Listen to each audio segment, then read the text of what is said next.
Hva styrkeløft? Dette siste gang jeg spør om det.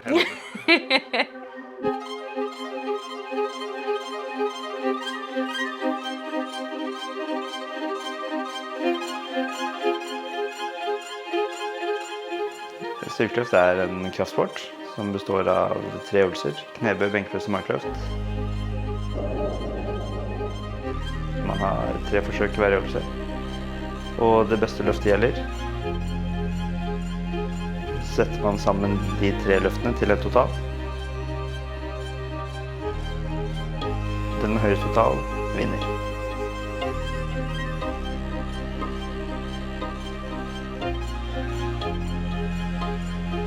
Knebøy, benkpress og markløft. Nå jeg spent på, det filosofiske beskrivelsen din av styrkeløft? Det hvis jeg skulle ha reflektert rundt det, sånn samhold.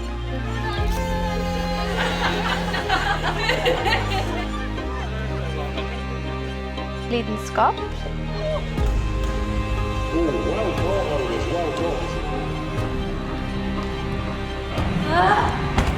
Selvtillit. Faktisk.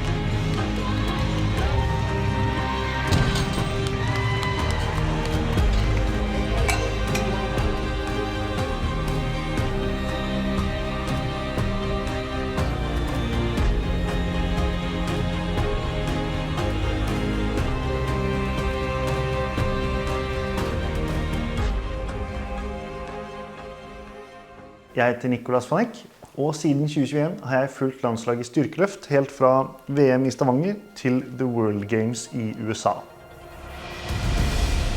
World Games et av verdens største idrettsarrangement. Det mange tusen idrettsutøvere fra hele verden som kommer dit. World Games jo vårt OL. Bare få være med dit forteller jo at du av de aller beste i verden. It's the ultimate for our sport, and it's only every 4 years. It's really something big, something special. For those who know they will not win a medal, just to be part, it means everything for them.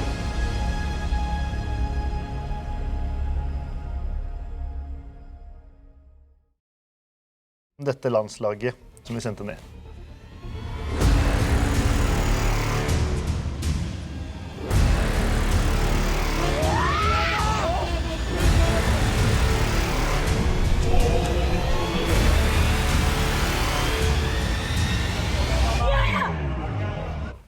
De sterke?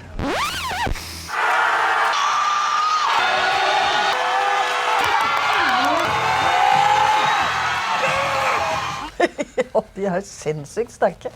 Nei, det går jo ikke an å beskrive. Det jo helt vanvittige ting de løfter. Hei, eller skal jeg snakke til deg? Snakk til meg bare. Ja, okay. Jeg heter Hildeborg Juve Tugdal. Marte Elverum. Jeg heter Kjell Egil, jeg klarer ikke å si navnet, Beilesen godt. Karen Hestamir. Asgeir Hoel. Jeg heter Anna Heranger.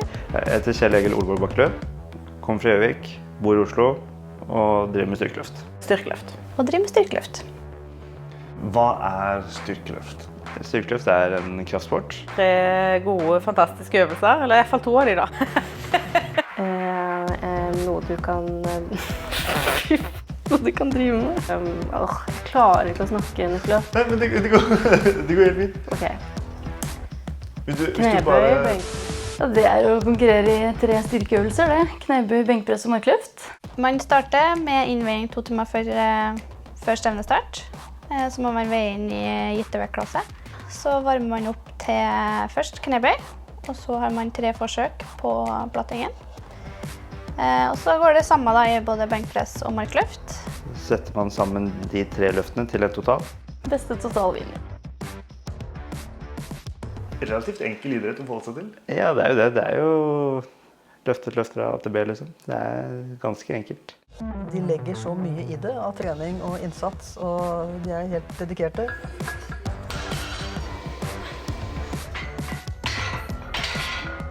Hold trykk! Der, ja! Styrkeløft deles inn i styrkeløft med og styrkeløft uten utstyr. I styrkeløft med utstyr så bruker du spesialsydde drakter som består av et stoff uten stretch, som kan gi deg ekstra hjelp Men jo mer hjelp du potensielt kan få, jo vanskeligere blir det å mestre. Så kan man sitere Karl Ingvar på det, at det skal jo være så stramt som du overhodet klarer å mestre. Veldig viktig den som du klarer å mestre, da. Ja. Når man ikke liker ut. Det er jo svært erfarne løftere, som har på en måte dratt lasset, for å si det sånn, ganske lenge nå. Så det er litt sånn den følelsen av hvor lenge til har vi dem. Fordi det er veldig gøy å følge med på. Høyt nivå, og de presterer godt gang på gang, ikke sant? Men jeg skulle ønske jeg hadde sett mer ettervekst, da. Styrkeløft er ikke en idrett du kan leve av. Du får ikke noe betalt for å holde på med dette. Så de har jo studier eller jobber og familie ved siden av, som de også må bruke tid og krefter på.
Nei, det er enda lenge. Nå er du enten på skolen eller på lekeplassen til jeg er ferdig, så skal vi snart gå inn. Sant? Ja, ha det. Jeg er veteran neste år, det kan bli bra, det. Ja, så gleder du deg. Jeg har ikke noe litt vondt i ryggen nå. Nei. Det er for det kvalifiserings... Ja, det er det. Kom på opptaksmøte ut, hvor er det vondt? Så må du peke på minst 3 steder. Stemmer det.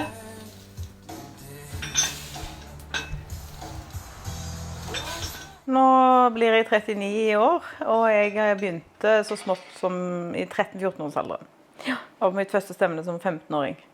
Så jeg er vel i grunnen inne i mitt 25. år da, faktisk. Et fint rundt tall. Ja, faktisk veldig fint. World Games er jo på en måte OL for oss da, som ikke er med i OL. Det er jo bare arrangert hvert 4. år, sammen med mange andre idretter. Det er ikke liksom bare styrkeløft. Og det var jo en av hovedgrunnene til at Stavanger ble så viktig. Fordi at VM året før er på en måte World Games kvalik, og topp 3 er direkte kvalifisert. Det var en berg-og-dal-bane den dagen. Det var skikkelig hardt, det var det. Men det satt meg en måte så langt ned at jeg er så langt unna å være verdensmester. Jeg er så langt unna å være der jeg skal være. Da. Nei, altså, jeg tenker jo tilbake på det med en del bitterhet, da, for å være helt ærlig. Løftemessig, ja. Men drar jeg ting, skulle jeg si, et hakk opp, så var det jo veldig fin opplevelse, sammen med laget. Når det er World Games kvalifisering, så er det klart det spiller en litt større rolle, og så er det hjemmebane. Og mange av dem har jo veldig lang fartstid. Så jeg tror nervene er under kontroll. De er skjerpa, men de har nervene under kontroll. Jeg hadde liksom det som mitt store mål, at jeg har så veldig lyst til å oppleve World Games. Og det måtte skje i Stavanger. On behalf of the Norwegian Powerlifting Federation, Sandnes Atletklubb and Stavanger Kommune, I wish you all welcome to Stavanger and the IPF World Powerlifting Championships. Play fair, play clean, play true. Welcome. And then we have the IPF President, Mr. Gaston Paras. As we all know, this is the qualification for the World Games. So we have the best lifters over the world here who are trying to get the ticket for Birmingham, Alabama. So I wish all the lifters good luck. I declare open the World Powerlifting Equip Championships 2021, Norway, Stavanger. Thank you very much. Min absolutt siste sjanse til å kvalifisere meg til World Games.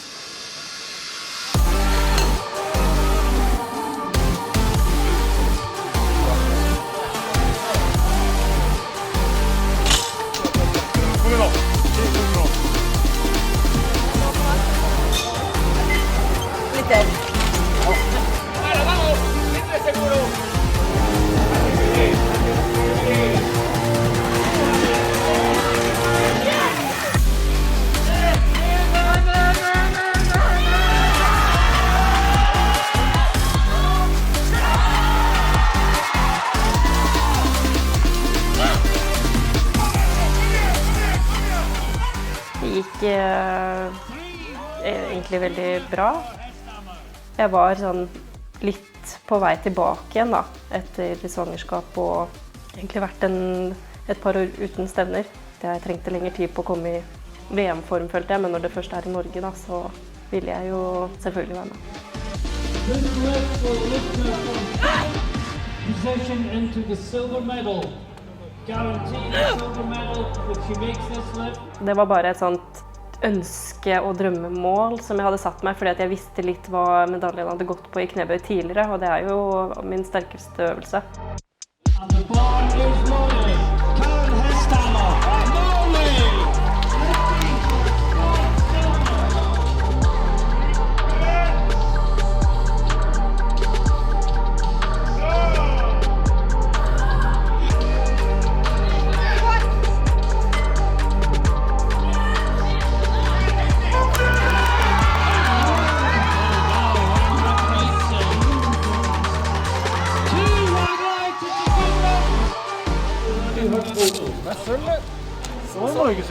Jeg hadde ikke liksom full klaff i alle øvelser, men samtidig så var jeg litt sånn åpen for å bare ta stevnedagen som erfaring.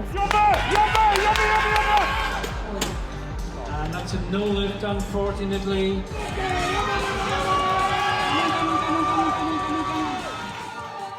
Hvis polakker får godkjent, så kommer ikke vi til å slå henne på poeng. Da må vi prøve å slå hun i 47-kilosklassen i stedet. Ja. Da blir det... Hvis det løftet godkjent, så må jeg melde denne. Hvis ikke så står vi. For da kommer vi forbi henne med 72.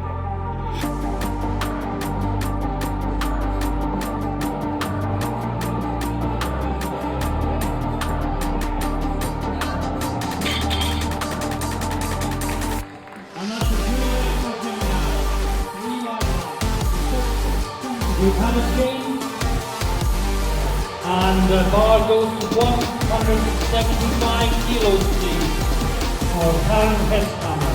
175 kilos. Karen Hesthammer, Norway.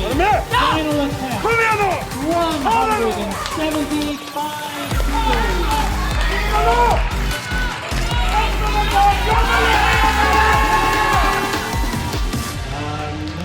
Just too heavy. Brave attempt. 4 lifts to go. Jeg veldig fornøyd. 5. plass totalt, sølv i bøy. Disse to nederste klassene, de blir slått sammen, og så det poeng som gjør om man kommer til World Games eller ikke? Ja, de blir slått sammen sånn at det kalles ikke 47 og 52, da kalles det lightweight. Det ikke noe jeg kunne se for meg en gang, at det skulle være snakk om å bli kvalifisert til det. Men jeg føler at jeg kommer litt til kort i alt jeg gjør. At på trening tenker jeg på å være hjemme med familie, og når jeg med familie tenker jeg på skolearbeid jeg burde gjøre, og når jeg på skolen så tenker jeg på trening. Ja.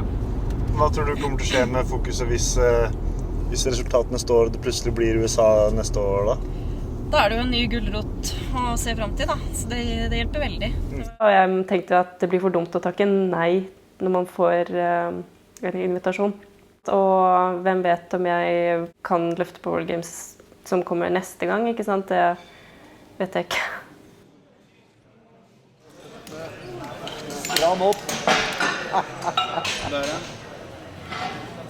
Perfekt. Det kramper, det brister. Håper man ikke dabba.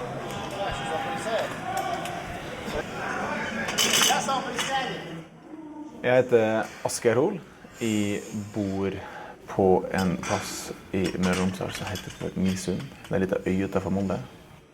Jeg har 3 barn, samboer, og driver med styrkeløft.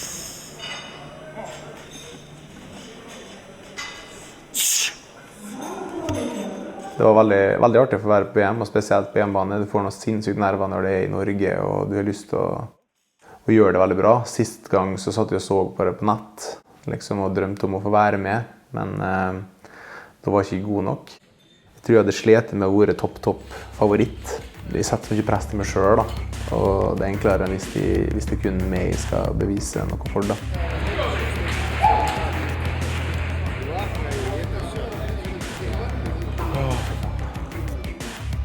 Ikke perse knebøy, jeg bomma litt der nå.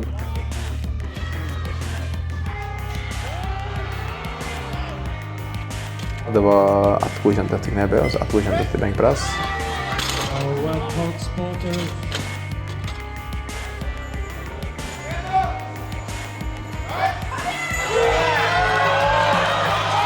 Altså, jeg kjenner jo på presset da, jeg gjør det.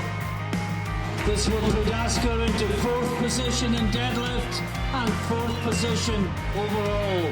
For the final time today, Asker Hoel, Norway, 352.5 kilos.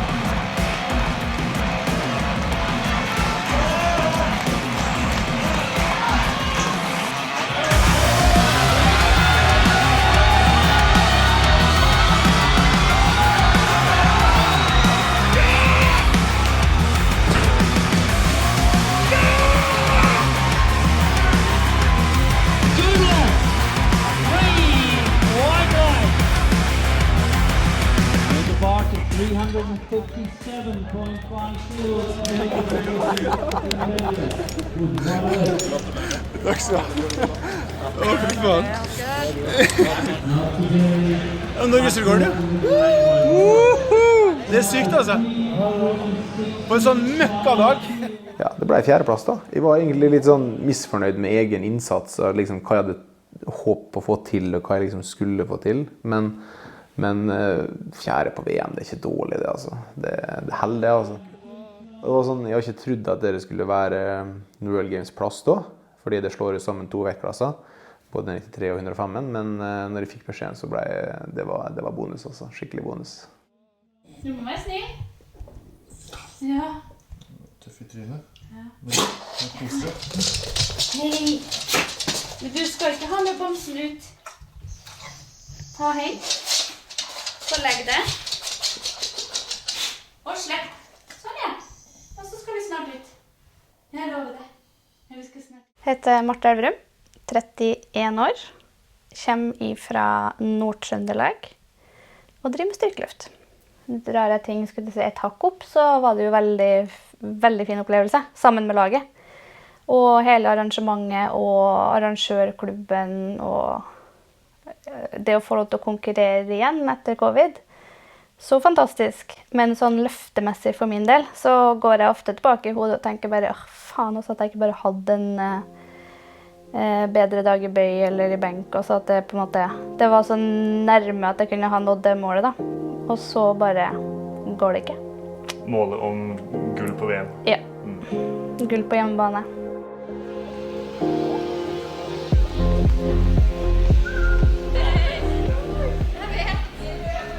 Nervene på VM har jeg fortrengt, tror jeg.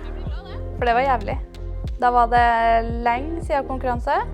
Men det var bare en sånn uvirkelig følelse av å plutselig være tilbake til en viss form for normalitet. Det eneste som vi merket var jo, du hadde vel en teststasjon der, og spotterne hadde på munnbind, men ellers så var det jo bare back to reality.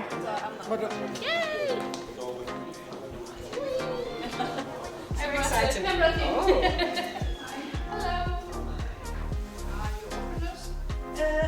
2:30? Okay, just clean out. Can I do this? 75.15.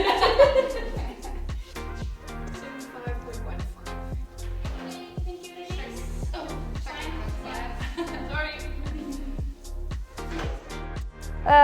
Og så hadde jeg jo høye forhåpninger.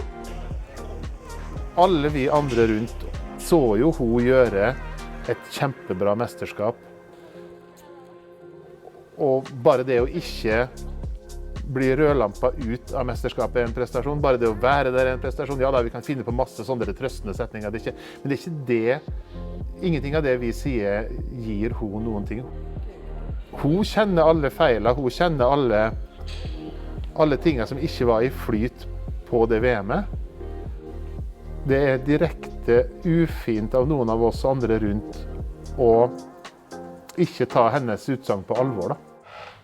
Altså, strategien på VM, den feilet allerede på oppvarmingen.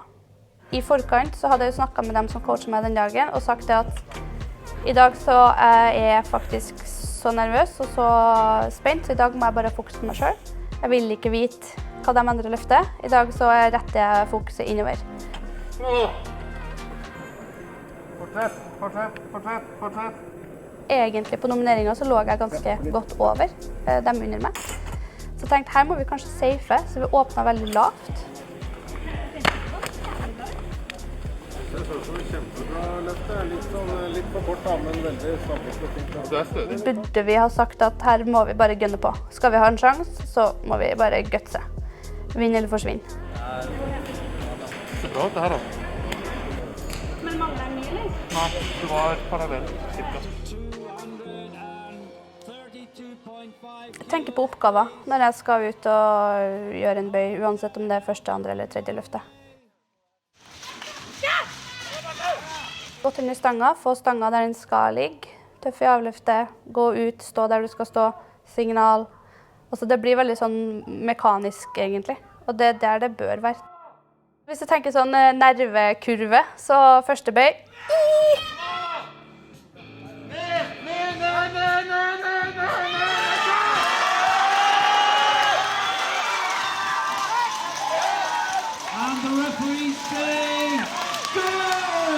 Ja, det tror jeg er dypt til pers.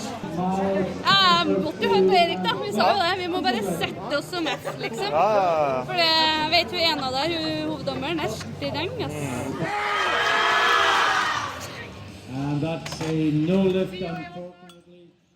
Kjentes jo bra ut, vekta på ryggen og sånt, og da har man jo på en måte kjørt litt inn i siste selv når man bommer.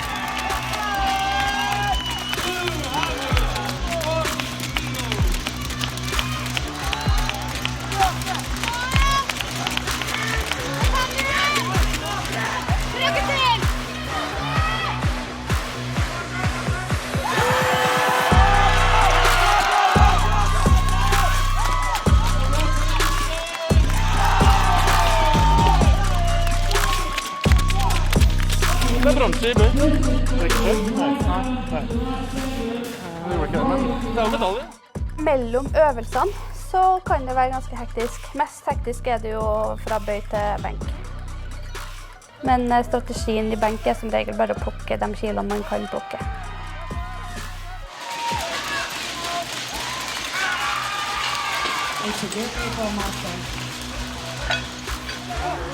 Marta Elverum for 152.5. Oh, it's just not quite there. Det gjør man ikke å hente de kiloene som jeg taper i benk. Men taper jeg veldig mye i benk, så er det jo veldig mye å hente, og det har jo vist at det er ikke uendelig å hente der, for å si det sånn. The bar is loaded. Marta Elverum, Norway, 240 kilos.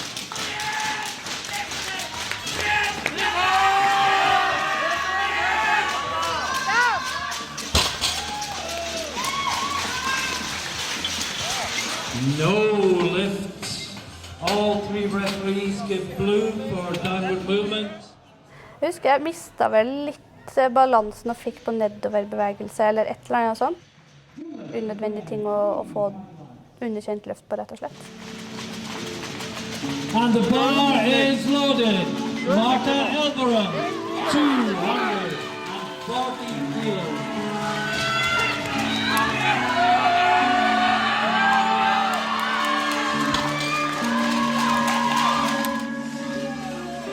Load the bar to 170 kilos, please. Drop with Amy Spencer, then Walter, then Rotterdam. Jeg er 55.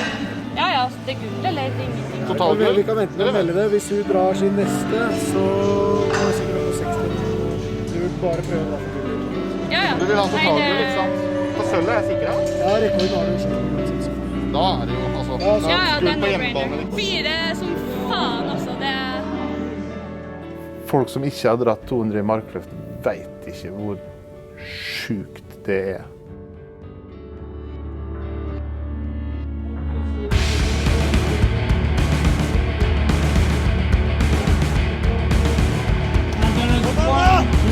Remaining in the competition. There is a massive 200 kilos on the bar of Martha Helderman. This is the record, and she will be our champion. But it's a huge weight, 260 kilos. Are you ready, Norway? Hun la på med 20 kilo i mark fra forrige løft. Martha Helderman, 260. Til 7 kilo over egen verdensrekord. Presset på å ta gull på hjemmebane.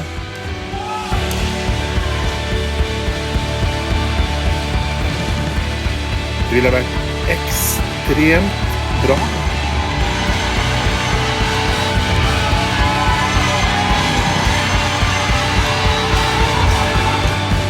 Og så ble det i stedet for ekstremt nærme. Oh, it's a brave attempt. You have to go for it.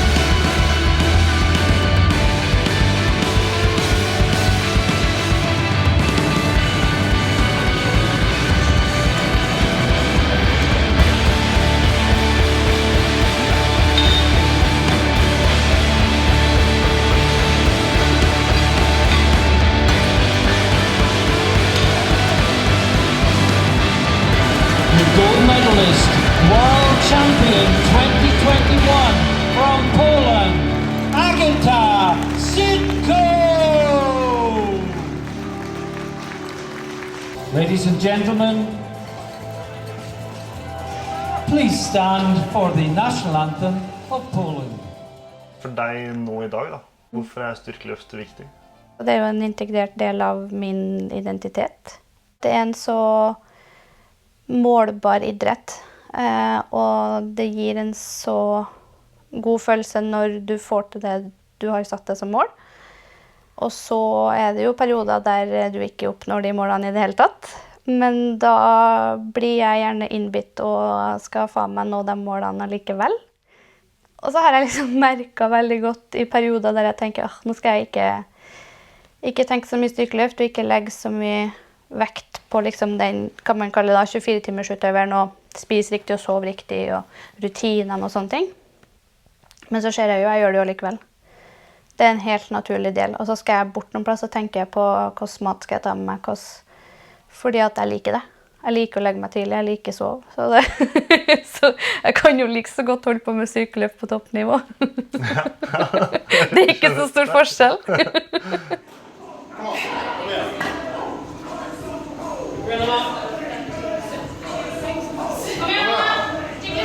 Bra på! Bra! Jeg tok litt magnesium i stedet. Ja, det er bra. Litt ekstra masse. Det føles bra. Jeg heter Anna Hervanger og kommer fra Brårud i Nes i Akershus. Jeg driver med styrkeløft med utstyr. Jeg har veldig konkurransesikt, lyst til å bli best mulig. Jeg har litt pusteproblemer, så ble jeg aldri best i fotball.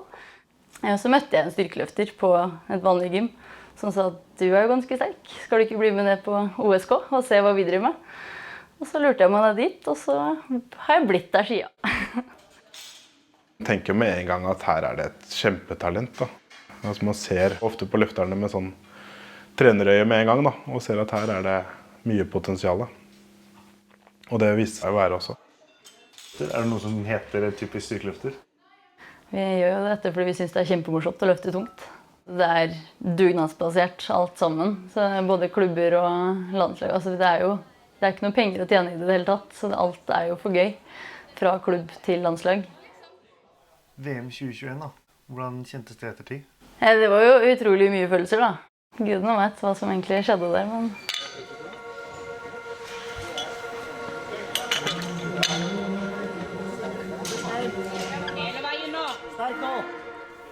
Anna Heranger var et av de største medaljehåpene Norge hadde på vei inn i VM 2021. Hun har vært på 4. plass flere ganger på store internasjonale stevner, og det var helt tydelig i oppkjøringen at formen var god. Så det store spørsmålet var jo om dette var konkurransen som skulle ta henne opp på pallen og sikre seg en plass til World Games i tillegg.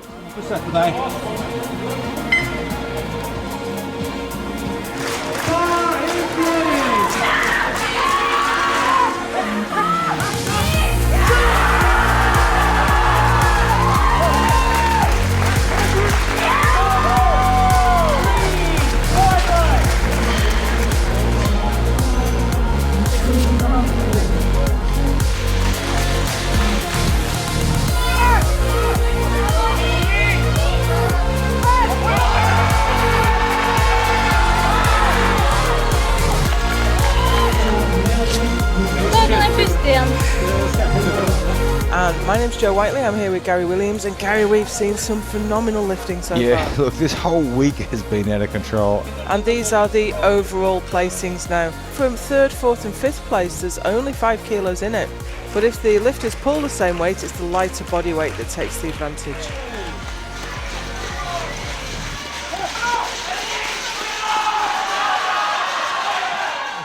Good lift. The Norwegian lifter Heranger, she's in 2nd place now. She just quietly sailed sneaking along, up there. Just under the radar. But here's Tatiana Melnik, 197.5. And that's tough. Yeah, that was tough.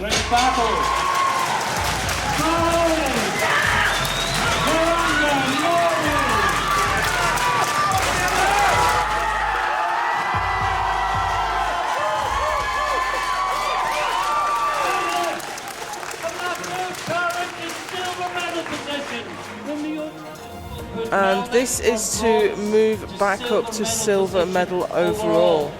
But then Heranger will still get the chance to respond.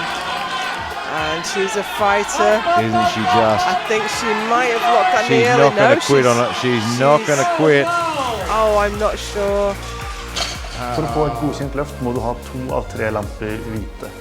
Hvis du får 3 røde, så det underkjent. Får du 2 røde, det underkjent. Men så lenge det en 2-1-avgjørelse, så kan man gå til juryen og klage. Men hvis det enstemmig blant dommerne, så kan du ikke klage på den avgjørelsen.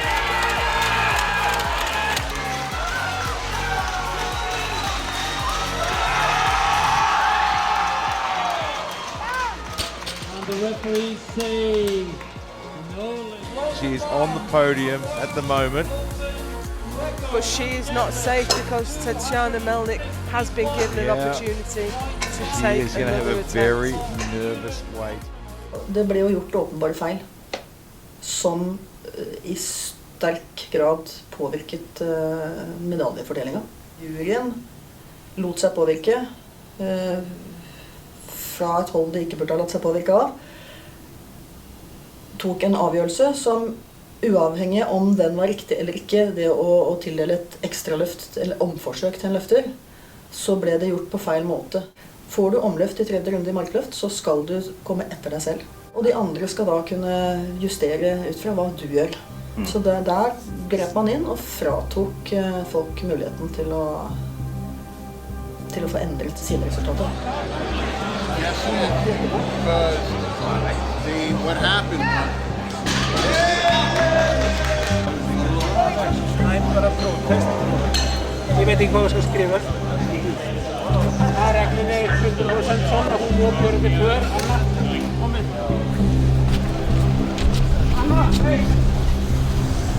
Skikkelig skuffa over at jeg klarte å feile den siste marken, som egentlig styrkemessig skal gå helt fint, med en sånn liten teknisk bom. Og så skjønne at det har skjedd så mye som ikke jeg har fått med meg. Nearly there. Siste Neste runde i markløft så kan du ikke bestemme, da skal du følge deg selv. Da skal du ta løftet rett etter det første løftet, eller det løftet ditt. Da får du ikke vente. Hvis en motstander får underkjent sitt løft, så går vel presidenten og ber om at hun skal få et omforsøk.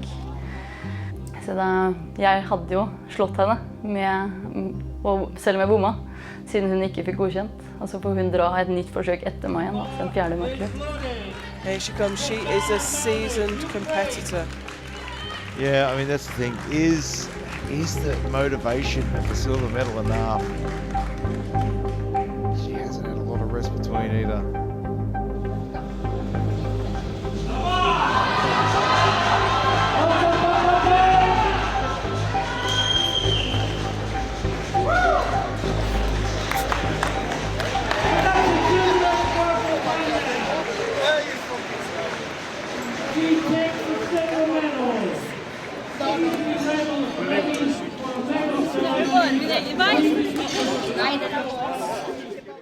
Ja, nei, det er jo ikke noe annet å si om det. Det var et regelbrudd. Det var et kaos uten like, og hun ble jo frarøvet en mulighet for å sette medaljer.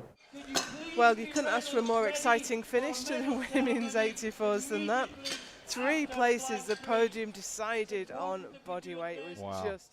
Hovedproblemet er jo at noen opplever seg selv som opphøyet over regelverket. Altså reglene gjelder for idretten. Vi har vedtatt regler for idretten, men det gjelder ikke for dem. Så de kan gripe inn og ta en rolle som de ikke har i den puljen og den konkurransen som er det fra publikum. Blir man jo da litt sånn skuffet over at man igjen havner utenfor ballen på kroppsvekt, og i hvert fall da når det har vært et sånn litt rar dommer-jury-avgjørelse der som ikke helt skulle skjedd, kanskje. Når du avslutter et stevne på den måten her, så får du litt bismak. Men hun som utøver har heldigvis taklet det godt. Anna kommer styrket ut av det, men det var jo litt sånn uverdig avslutning på VM for hennes del. Så det var litt bittert. Så litt skuffet og litt trist etter å miste den. Og da ble det jo usikkert om det ble World Games også. For det er jo på en måte pallplassene som er sikret.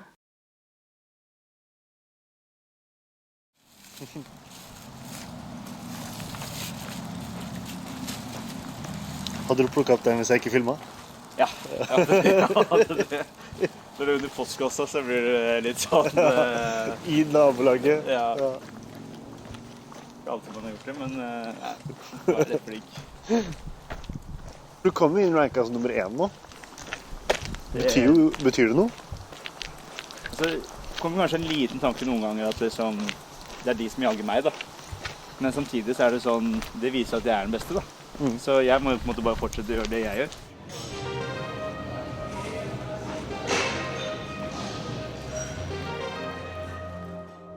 Jeg føler liksom, selv om jeg liksom holdt på så mange år nå, så lærer jeg på en måte noe hvert eneste stevne, da.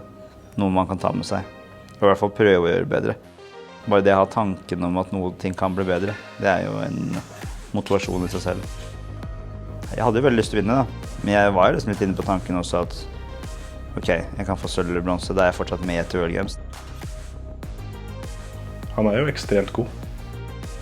Han har rett og slett vært såpass god at han hevder seg også når han ikke er helt på topp.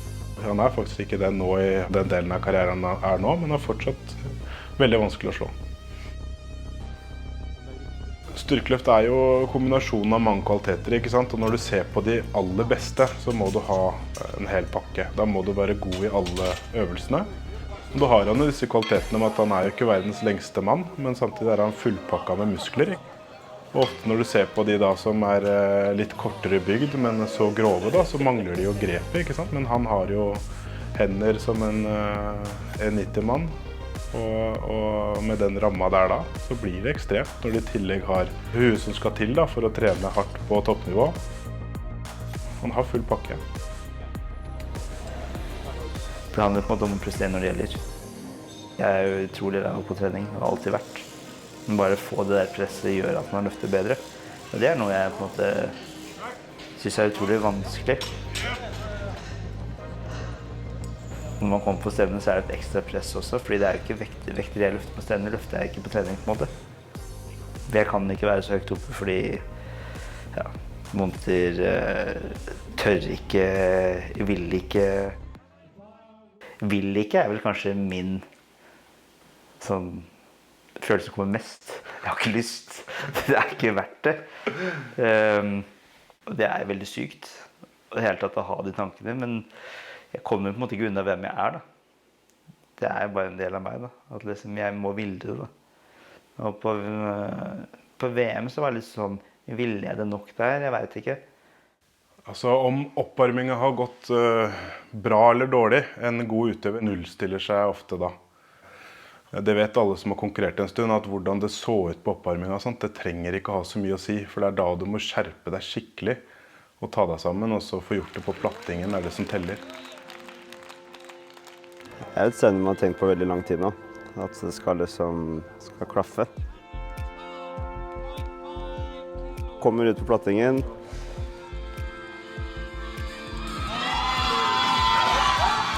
Plutselig grunner helt sykt. Jeg vet ikke helt hva som skjedde.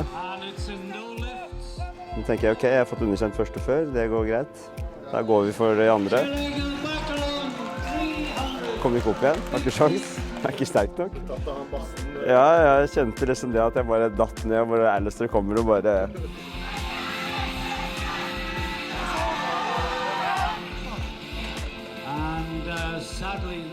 Når jeg mistet nummer 2, da begynte jeg å kjenne at det kan være at jeg ryker ut.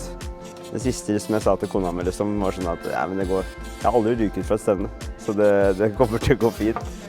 Det er tøffere for han å gjennomføre nå, ikke sant? Han har litt plager her og der, og litt hofter og rygg og sånne ting, så det koster mer. Da blir det litt humpete på disse mesterskapene da.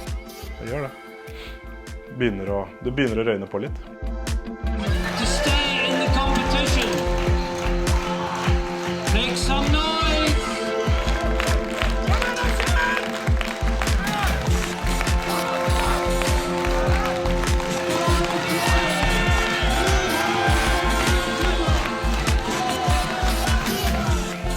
Kommer til tredje bøy, og jeg tenkte ok, kanskje jeg skal prøve å grunne litt. Prøve å bruke fart, og prøve liksom å overbevise med å bare skrike på toppen og liksom være overbevisende.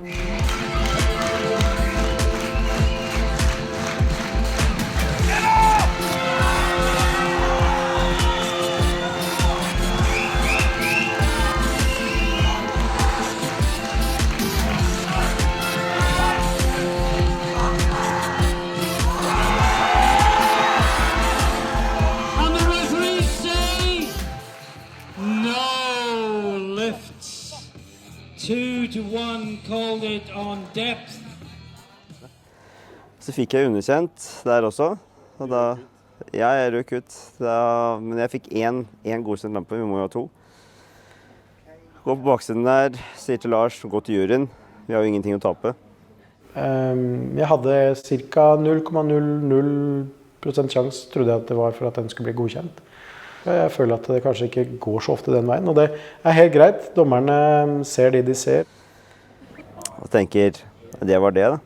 Nå blir det ikke World Games, nå kan man legge opp.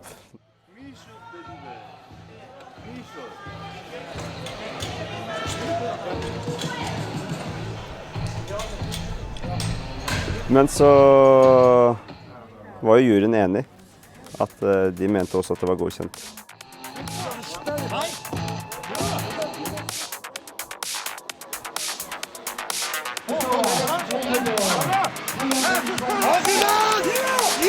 Og da var man med igjen.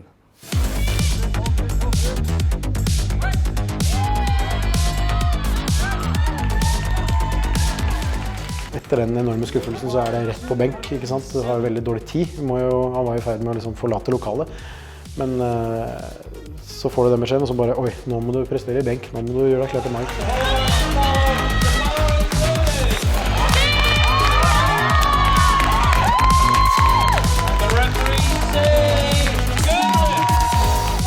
Benken gikk bra. Fikk jeg 3 godkjente benk. Jeg endte på 2,27.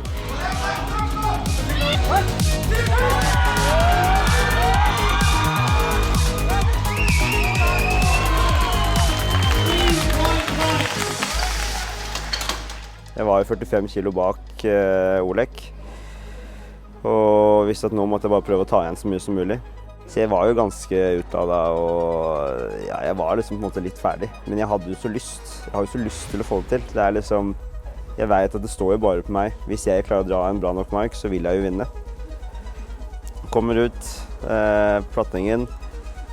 Alle skriker og er liksom der, og jeg kjenner bare, åh, fytti rakk, det her, jeg vet ikke om jeg takler det, liksom. Går ned til stangen og skal dra. Nei, det her går ikke. Så må jeg opp igjen og puste litt, bare prøve å få ned spyet. Og så hører jeg Lars 15 sekunder igjen, så sånn, nå må jeg bare prøve. 15 seconds.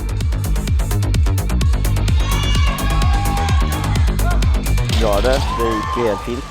Man kunne liksom ikke tenke på personene sine da. Det var liksom om å overleve og være med i gamet.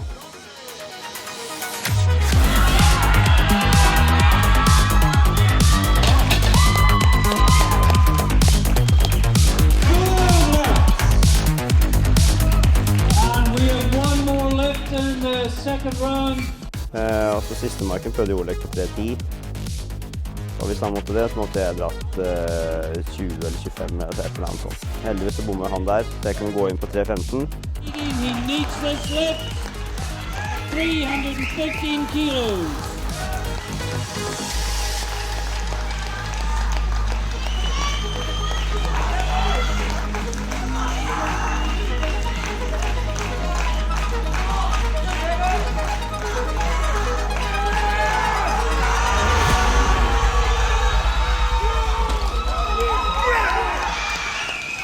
It's a good lift up.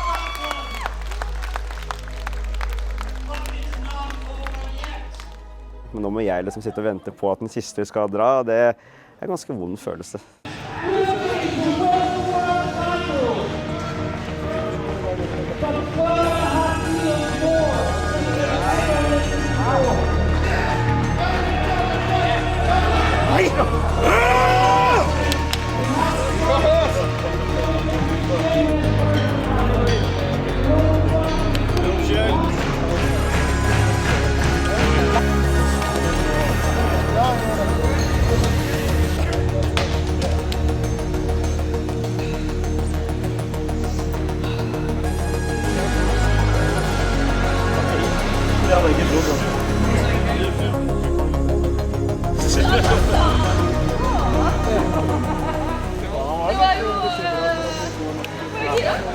Ja, etter litt i hvert fall.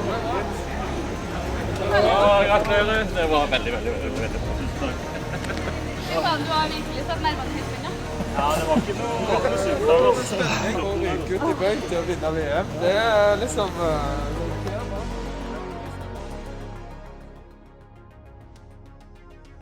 2021, da, det var jo mitt 3. VM i Stavanger. Og jeg vet jo hvor fantastisk det var både i 2013 og i 2006. Så det var liksom et sånt kjempestort mål å få med seg det 3. også. Så jeg er jo veldig glad at det ble der da. Du hadde en skade i 2017, var det. Hva var det som skjedde da?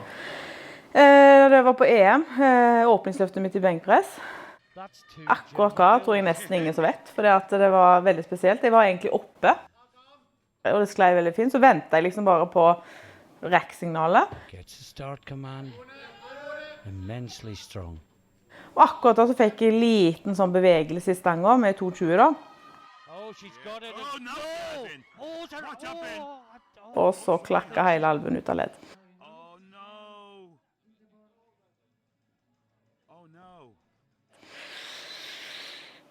Ja, så jeg kjente jo at skadeomfanget var stort, sant? Det hadde jo røket leddbånd og ja, så det tatt litt sånn beinsplinter med seg på veien, og det var jo stygt fordi at de hadde skivebesetterne tatt stangen på et tidligere tidspunkt, så jeg tror jeg hadde begrenset skaden ganske mye. Jeg hadde tatt den i det var nedbevegelse.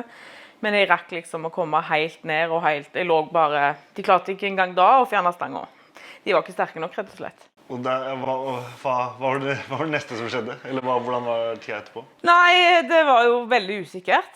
Jeg husker jo når jeg satt etterpå, nå er det ferdig, liksom. Mange ville nok kanskje gitt seg da, ja. Eller at kanskje rett og slett ikke klarte å komme tilbake igjen dit hvor man var. Bare den jobben der for å komme tilbake, og egentlig er på helt samme nivå, liksom. Det er ganske ekstraordinært. Da. Så, spesialisten. Doktor Tyrdal på Ullevål, ja. Ja, nei, når jeg kom dit da, så var han jo ikke mest positiv mann det heller, sånn i utgangspunktet, men han ga meg jo litt håp med at han skulle gjøre det han kunne da. Men det var jo den usikkerheten med de tunge vektene, sant? Altså, vil han tåle det? Det å renske opp inni en albue for å få bedre bevegelighet, det et prosjekt som har noen potensielle risikomomenter med seg. Og du veldig nærme på nerver, og nerveskade vil jo være en katastrofe. Det som stod i lærebøkene fra Mayo-klinikken, som jo var liksom guruen på dette området, det var jo at man røk albuen ved at først røk leddbåndene på utsida, og så bak, og så eventuelt på innsida.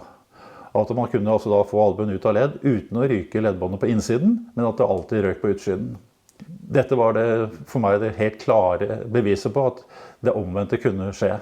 Og det å få en albue til å rette ut helt etter at den har vært problemer med strekken etter en sånn skade, det ikke alltid gitt at det lykkes.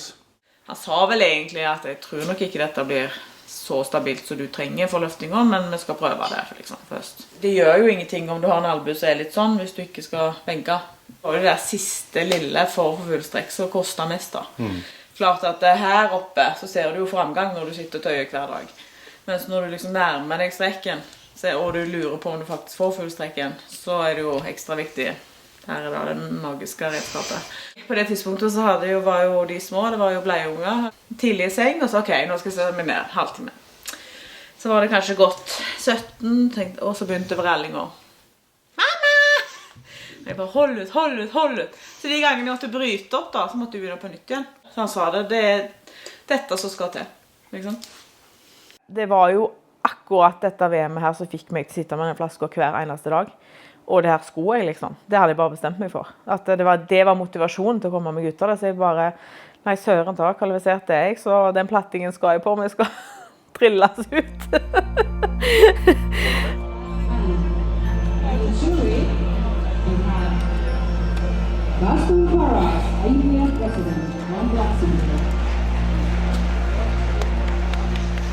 Det var min absolutt siste sjanse til å kvalifisere meg til World Games. Jeg snublet noen ganger før og var litt uheldig med de som har vært. Det stod mye på spill.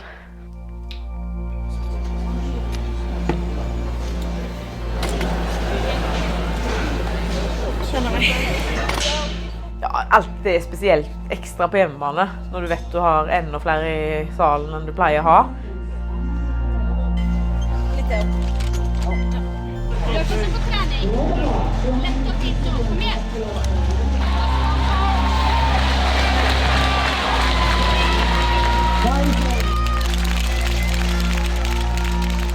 Vi sauda samfunnet som publikum, altså. Altså, det jo helt unikt å høre, og det bare hører jormen av sauda når du entrer plattingen, så får du jo et ekstra gir. Kan jo ikke holde igjen da, må jo bare gi full gass.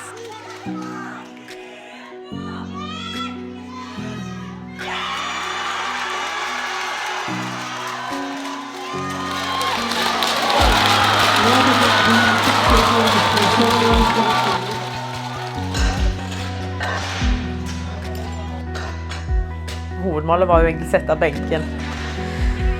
Verdensrekord igjen da. Siden jeg gjorde det i 2006 og i 2013, så følte jeg jo litt presset på å gjøre det igjen i fjor da.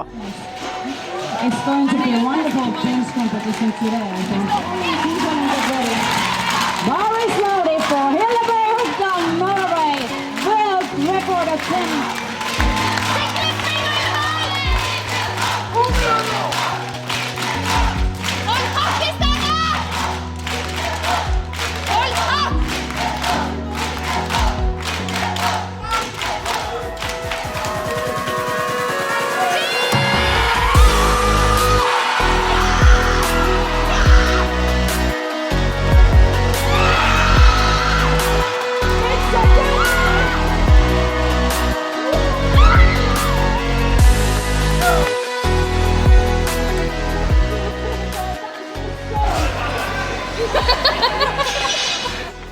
Det var veldig deilig at den satt.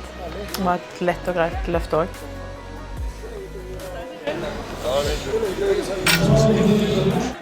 Har jo ikke forberedt seg optimalt i markløft, så det er liksom ikke en øvelse som har flytet veldig greit på trening. Men når vi kom til marken så vi at det var jo en sjanse for å faktisk knive. Moro at du fremdeles kan være med å pushe disse yngre løfterne. Ja, de har et helt annet treningsregime og et helt annet liv, men du klarer allikevel å bite ganske bra fra seg. 200, there is a chance. 200 to 5 kilos.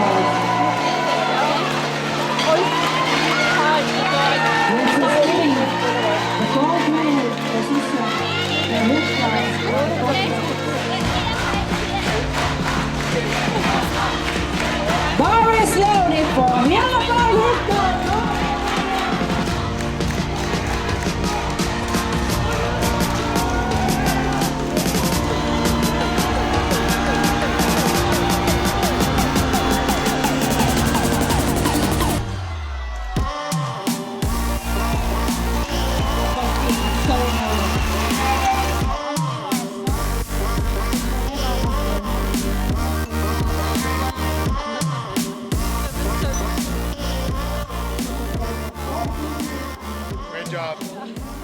Målet på VM var selvfølgelig å komme seg til World Games, og det var det jo egentlig hele veien frem.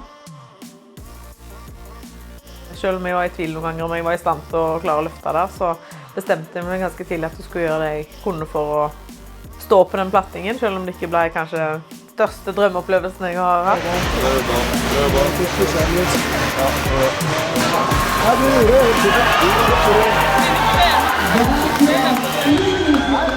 Det var en kamp egentlig, å komme seg dit. Men jeg glad jeg gjennomførte det. Silver medal with 687.5 kilos total to Hjelleberg.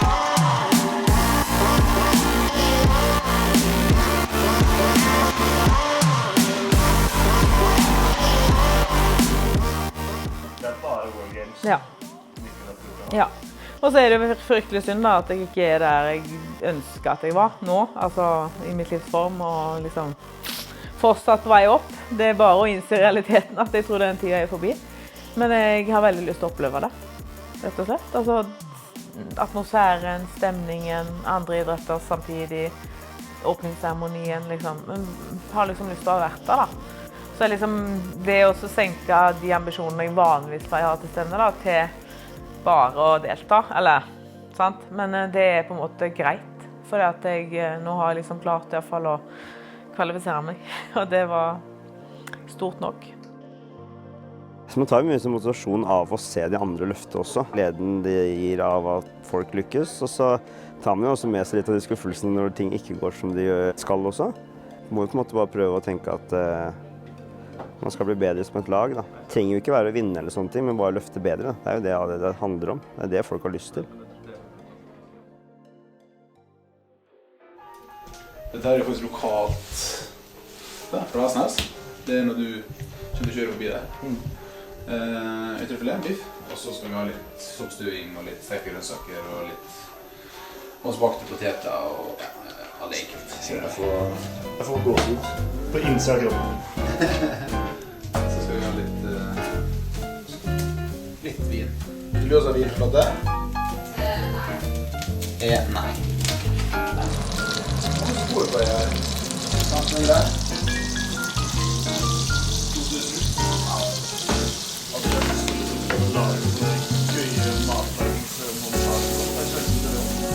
For det er noe sånn snapping og sånn. Det er litt sånn deg oppi der, og så bare neste snapp og det. Det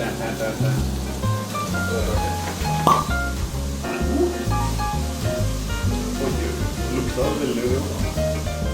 Du deler jo opp, og så klapper du litt sammen. Ja, det er fordi at hvis du setter biffen da, så ser du at fibra går den veien.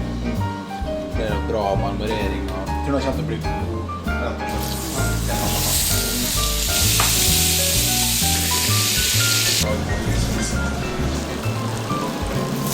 Så kjører på med en liten lampe.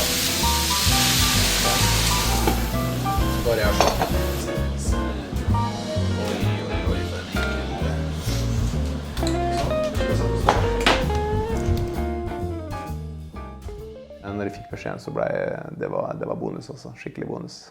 Det en sinnssykt vanskelig konkurranse, fordi at det de beste av de beste fra VM som får lov å reise på World Games. Og det så vidt jeg forstår, så ikke det delgrensmedalje engang. Det bare enten så vinner du, eller så taper du. Det så enkelt. Så bare å få være med, altså det stort, altså.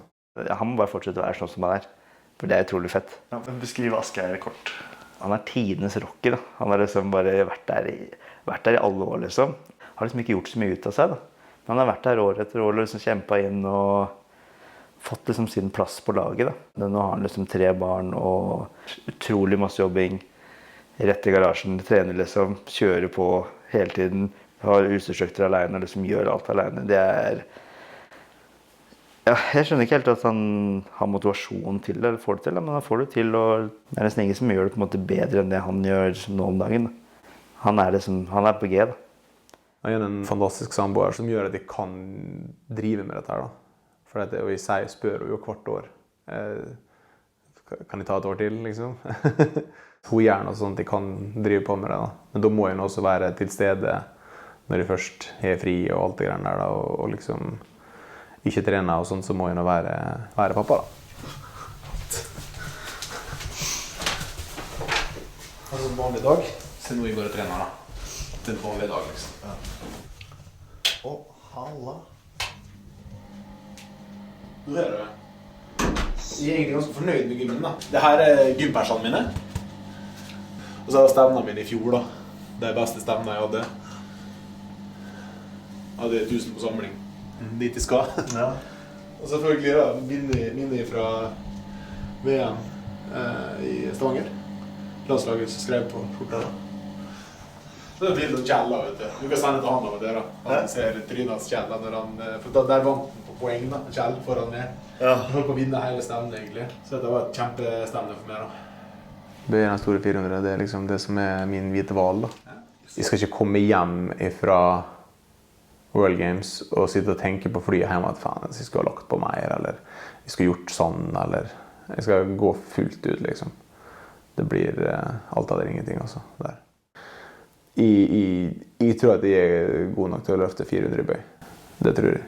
Som første i Norge i min klasse, så gjør det. Kommer du til å prøve før World Games?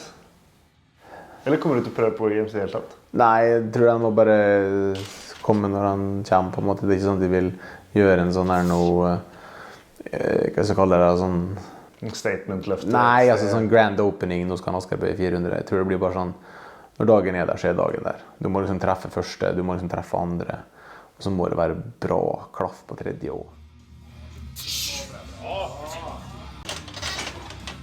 Nei, jeg er jo engstelig for å ikke få til spesielt markløft. Det er jo min største frykt, liksom, at det skal være så ille som jeg er på mine verste dager.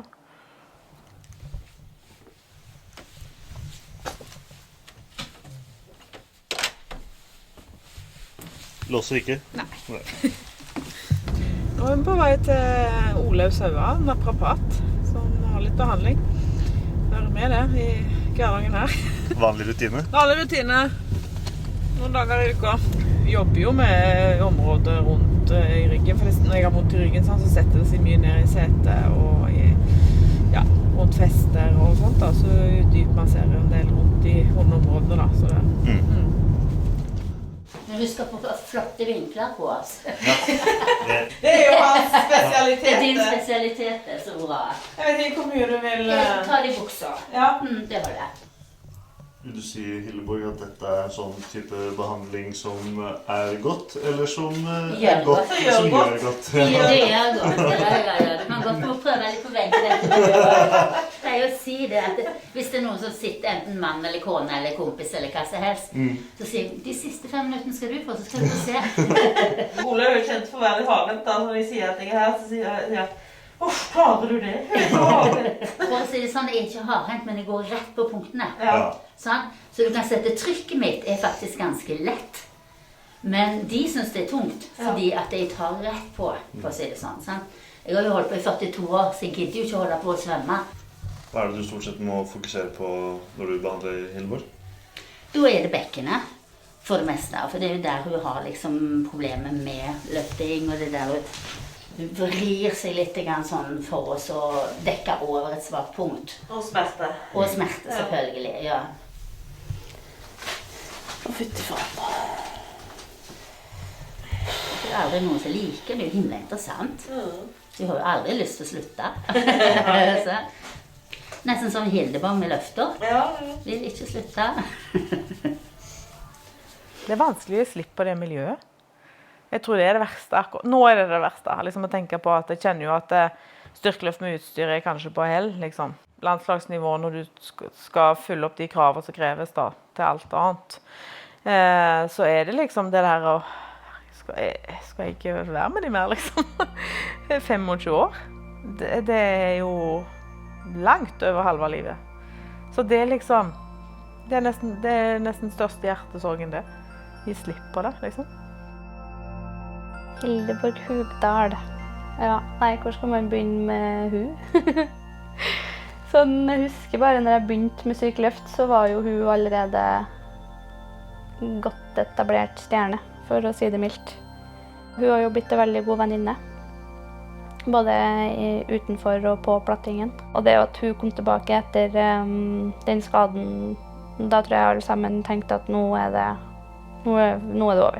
Hun hadde liksom slitt så mye med bekkenet, og så får du oppå det hele albuen ut av ledd. Da tror jeg det er mange som ville bare pakket sammen sysakeren og sagt takk og farvel. Et pågangsmot og en sånn vilje som bare det er ufattelig beundringsverdig og skummelt. Du la telefonen ligge på plassen, ja. Litt sånn territoriell viktig. Ja. Jeg gidder jo ikke, når jeg kjører liksom supersett, så gidder jeg jo ikke å vente. Så plutselig så forsvinner det, og så må jeg mas bort folk. Nothing super about that. Nei.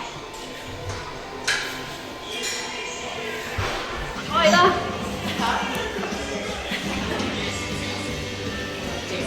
Kom igjen da. Skikkelig. Bra utstrekk i spørsmål da. Slett. Ja, bra.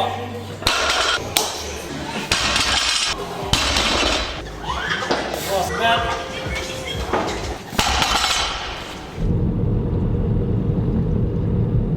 I dag er det 98 dager til World Games. Jesus, ja. Det går fort. Arthur mente det var lenge. Ja, det tror jeg etter mitt ord. Du sa det samme, du skal på benken om neste helg. Og når jeg sa det jo, nei, det er jo ikke, det er om 2 uker. Ja. Nei, det er faktisk neste helg. Tanken var nok litt å legge opp etter VM. Men jeg tror vi mangler den ene, og den unningen er skikkelig, altså. Vi jobber for det, så jeg håper virkelig at det klaffer nå. Thomas Bogenburg, som er statssekretær og Christian Berg, Hartviken, forsker. Du er litt sånn kaffenerd. Ja, det er det også.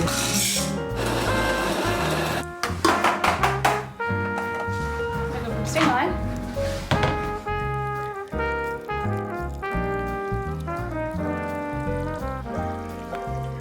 Kanskje jeg har et sånn instavennlig liv, så lenge ikke. Greia er nå da at du vil helst at du skal drip time 3 minutter. Da har vi den godbiten her da. Ja, kan du fortelle meg om den? Det her er jo mest verdifulle i hele huset. 3 minutter og 10 sekunder. Det er innenfor.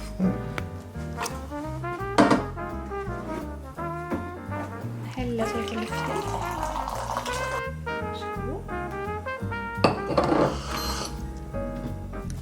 Ja, det er veldig god faktisk. Du lurte vel på et tidspunkt om VM skulle bli din siste konkurranse? Ja, hvis jeg hadde vunnet, så hadde det jo blitt det.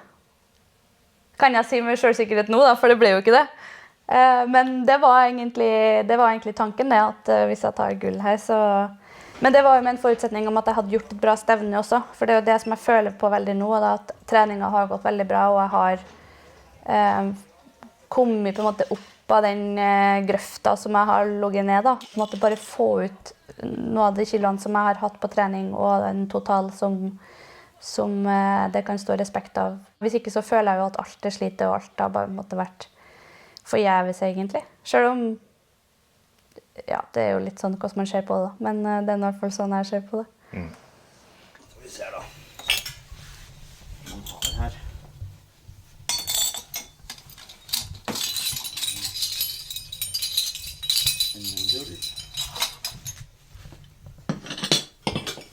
akkurat en sabeltannspenning nesten. Her World Games, sølv fra 2013. Den var jo på en måte... Det som litt annerledes da. Det noe mest liksom for ettertida? Du synes det gøy å ha det? Fordi du liker jo ikke å stå der og ta imot. Jeg liker ikke å stå der og ta imot, men jeg anerkjenner at man har fått det til liksom. Jeg synes det veldig gøy å få det. Jeg vil gjerne få så mye som mulig, og vinne så mye som mulig. Men jeg liker liksom ikke mest å stå... Altså, jeg vil gjerne ha 25 kongepokaler, som kan stå bortover hele der. Det har jeg jo veldig lyst på. Han har jo alltid omtrent vunnet alt når han har stilt opp. Han jo en legende som fortsatt holder koken, faktisk. Han slår på da, han gjør det. Det virker ikke som noe å face han liksom. Han jo på en måte en forbilde der da, han det, absolutt. Ok, første som skjer på lyden den her. Den klarer ikke Marte å gjemme hvis hun skal ta sniktrykket når jeg har lagt meg. Hvis jeg skal være oppe, hvis jeg smugger et eller annet, så det sånn at jeg har lagt seg, så setter jeg på vasken, og så åpner jeg jo liksom. Og så åpner jeg sammen selv med sjokoladepapir. Så vi har liksom våre gitt. Jeg fant at det sjokolade igjen, ikke sant? Sjokolade bråker så sykt. Det gjør det. Ja, men hvis man skrur på vasken for fullt, men det liksom mer ren lykke da. Ja, liksom litt mer spretten. Ja, litt mer glad. Jeg litt mer glad. Ja. Og motivasjonen min har jo vært veldig opp og ned, men nå kjenner jeg liksom at nå det noe veldig sterkt da. Nå man liksom motivert. Hvis jeg klarer å vinne det, så vet jeg på en måte ikke hvilke følelser jeg vil gi meg etterpå da. Da har jeg liksom tatt båser på siste BT-tur på meg, liksom. Da har jeg på en måte gjort alt jeg kan gjøre. Jeg fortsatt sulten på mer da. Jeg tror det flere ting, flere VM-titler vil prøve å perse litt igjen. Det jo der på en måte alt begynte fra starten av. Det å perse og løfte mer, det jo kjempegøy. Nå skjedde jo ikke akkurat det på VM, men jeg tenker at muligheten der da, fortsatt. Jeg føler meg ikke så skadet som jeg var før. Så jeg tenker jo at det faktisk mulighet for ganske mange flere sesonger. Så lenge kroppen tillater det da. VM var jo enormt. Mitt fokus var jo mye at dette var i Norge, og at vi var vertskap for det mesterskapet. Men det var jo masse god løfting og masse kjempeprestasjoner. Og det viste seg jo veldig tydelig i World Games-uttaket. Vi har fått med så mange utøvere. Vi har aldri hatt så mange utøvere i World Games før, og vi hadde aldri drømt om at det skulle bli sånn.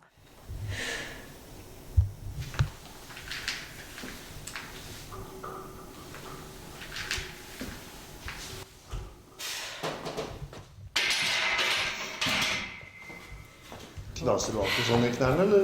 Ja. Hadde du som mål å kvalle, egentlig, på VM? Nei, eller det blir jo rart å si at man ikke har som mål når det et kvalifiseringsstund til World Games, men jeg hadde ikke tenkt at det noe jeg skal løfte for. Og jeg sneik meg jo inn sånn med et nødskrik, plass nummer 12. Rolig, utbredt, sterk i hele kroppen. Kom igjen da!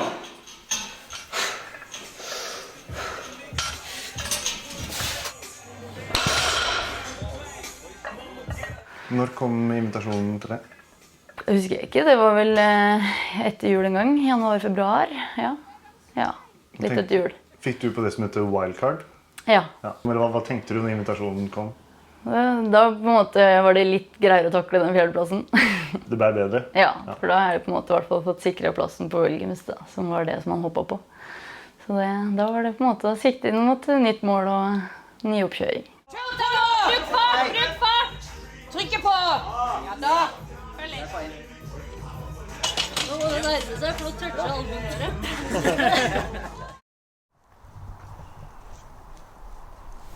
Styrkeløftbelte. Ja. Armbøyge. Ja. Og benkesbelte. Ja. Trusa di. Trusa, vet du. Ja, altså det fett da. Da vet man at da man liksom ikke klar. Man har truse, men jeg har hørt rykter om at man liksom ikke trenger en trusa lenger. Og man kan gå over til bokser som man vil. Men kanskje det bare Det kort bokser. Åh. Det et stevne som det liksom kult å gjøre det bra på, da, så det et stevne der det mest som står på spill også. Det det siste jeg mangler, da. Da har man liksom alt. Det bare sånn, ja, men du har ikke vunnet. Jo, Jo, det har jeg. Ja, men utstyrskytt, jo, jeg har det. Så tenker når jeg kommer dit og ser konkurrentene og sånne ting, da begynner man å kjenne litt på det. Man kommer jo til å være nervøs, fordi det noe annet enn VM. For nå gleder jeg meg egentlig bare til turen, fordi stemmen begynner ikke enda. Nå det bare reise.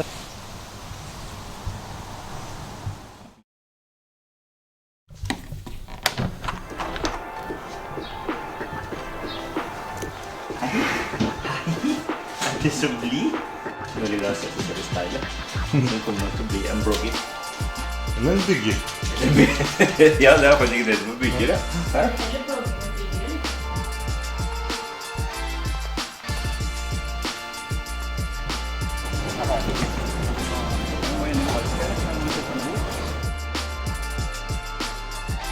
Men er du ikke klar? Skal bare få melke på nytt? Når var det? Ja, det var dagen!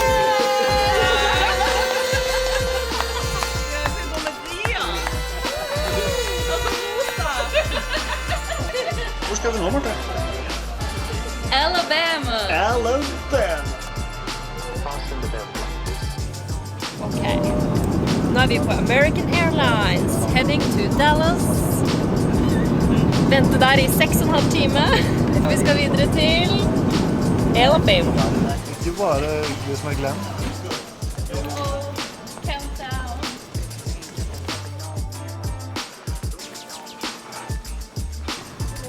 Flekser litt overgangene. Bra fleks.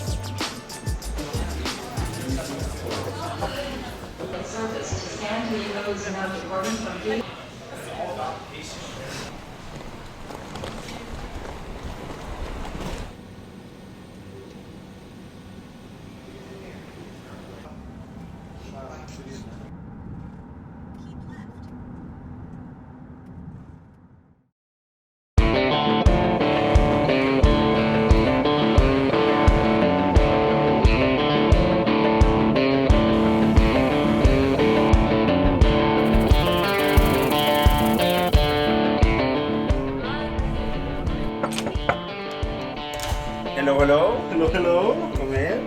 Takk. Vi ser noen sinnssykt fete leiligheter vi har her. Begynner med soverommet. Så man må ta sats herfra. Og liksom... Jeg føler liksom at dette her så jeg ferdig. Ja. Det er kjempefrekke. Ikke sånn veldig digg å ligge. Dette sånn helsetøystoff. Ja. Så her var det. Sykt helt ok.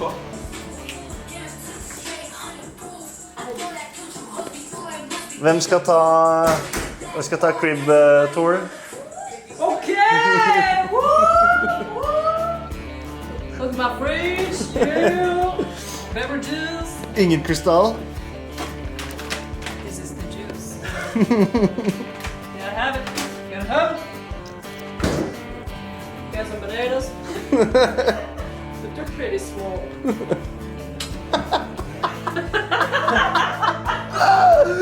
My view. What's up, world? Av en eller annen grunn så var det enda mer testostemning her. Her åpningsseremonien. Wow. Det ser ut som det innvendig, men det sikkert på en fotballkorter og sånt. Ja, for det var bildet av det, så var det det. Ja. Nå det tak, da. Ja, det ser heftig ut. Jeg hadde veldig høye forventninger til åpningsseremonien. Jeg visste at det liksom skulle sparkes i gang med det, og ja, det var nesten jeg gledet meg mest til. Vi i Alabama. Birmingham, Alabama. Alabama. På World Games 2022.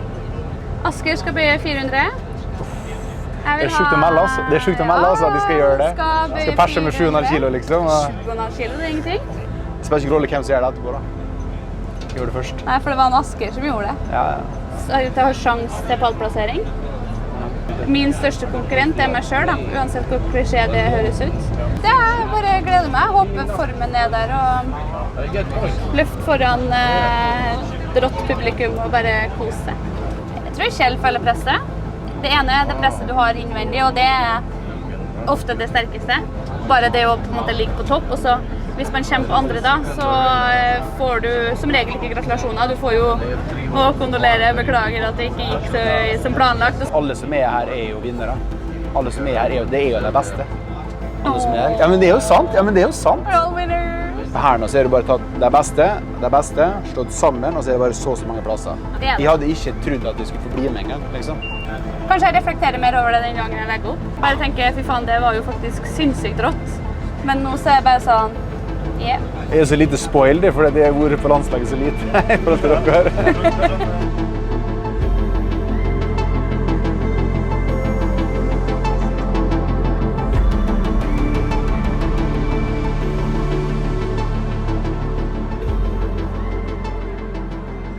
På et tidspunkt skulle vi velge flaggbærer. Hva tenkte du da? Jeg synes ikke det var tvil om at Hildeborg skulle bære flagget. Det var ikke snakk om noe annet. Alle de gangene hun liksom vært sterk nok på alt det der nå, men ting kom til veien da. Selv om hun har kanskje hatt en indre krig om man skal gi seg, ikke gi seg, så mye vondter, og står på og står på og står på. Hvor kroppen sier dette skal vi ikke mer, og hodet sier vi prøver litt til, og klarer å komme seg gjennom der. Der og igjen ser man jo hvor mye det betyr. Det det man kaller viljestyrke, altså. Hva tenkte du når du gikk gjennom tunnelen der? Ja, da følte man seg veldig liten og sånn, hva gjør jeg her? Da hørte det til bare...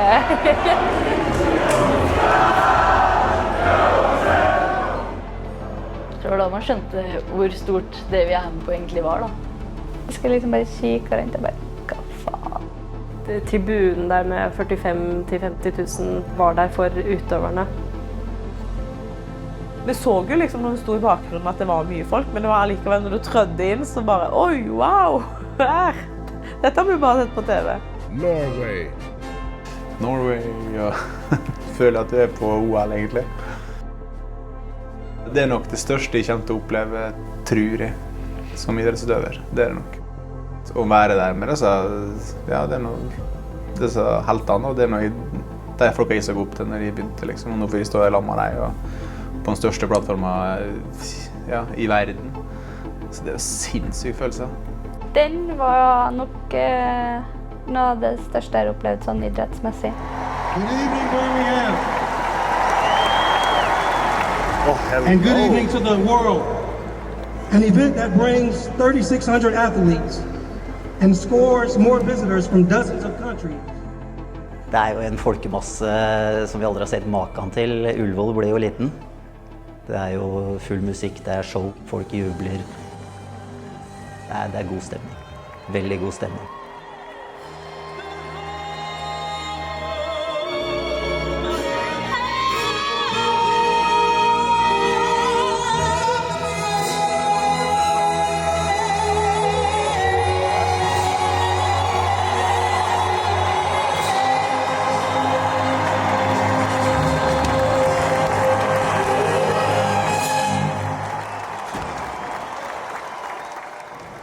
I declare the 11th edition of the World Games 2022, Birmingham, USA, open.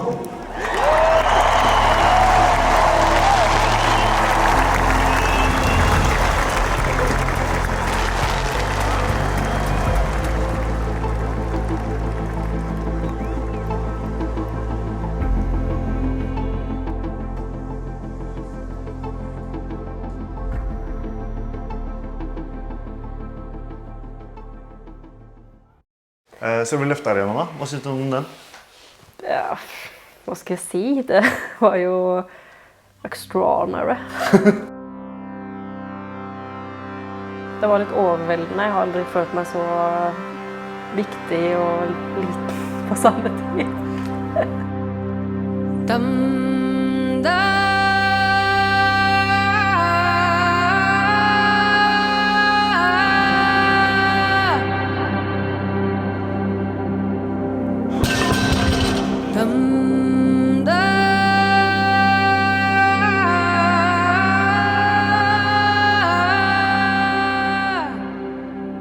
Dette jo eliten på landslaget. Det det ypperste vi kan være med på.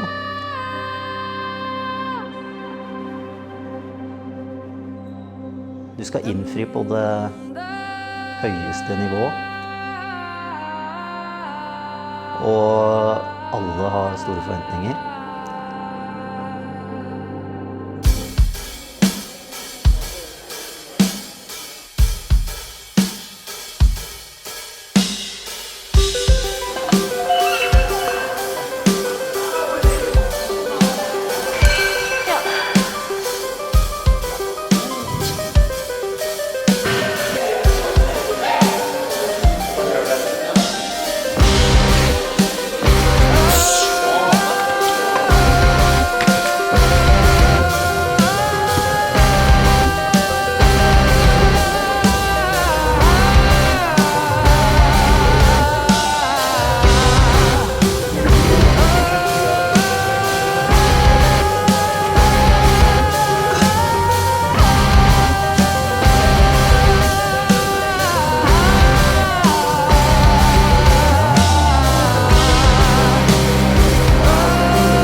Det gikk jo veldig bra i knebøy, og det var jo veldig gøy. Jeg fikk 3 godkjente bøy. 2,5 kilo under pers da, men det var et veldig greit og fint løft egentlig. Jeg går utpå, jeg liksom får et kjempetungt åpningsløft og tenker ja, da ble det åpningsløft i dag.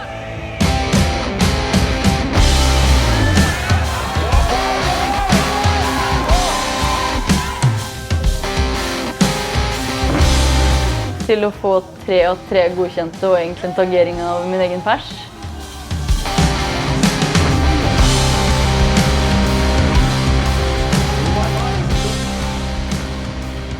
Føltes bra, men og jeg fikk ikke med meg at det var underkjent en gang, så jeg bare tenkte sånn, ja, hva høyner vi til? Og så får jeg vite at, ja, nei, men det var ikke godkjent, vi må bare prøve det samme igjen.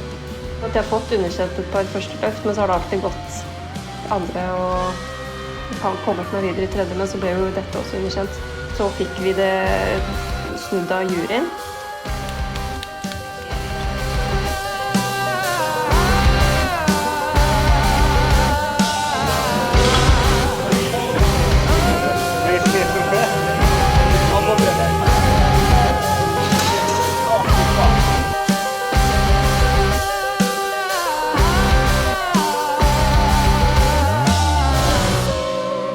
Det er den store 400, det er liksom det som er min hvite val da.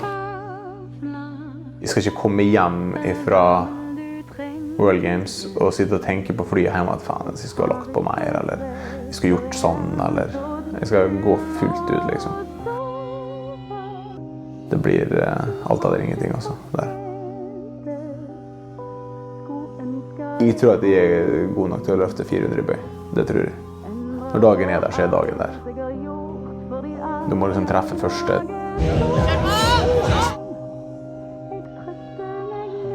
Du må treffe andre.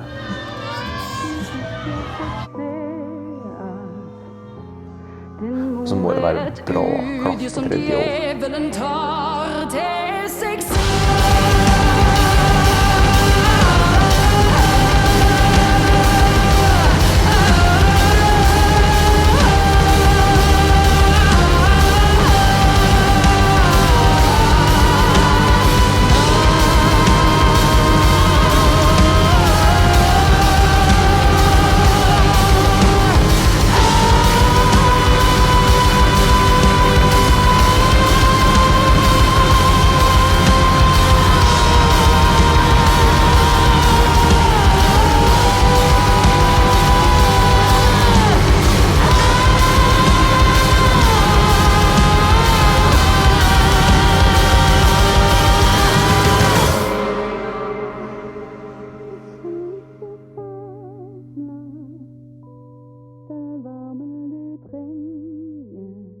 Jeg bare setter meg og kjenner at dette går, på en måte. Da. Du kjenner at du har kontroll.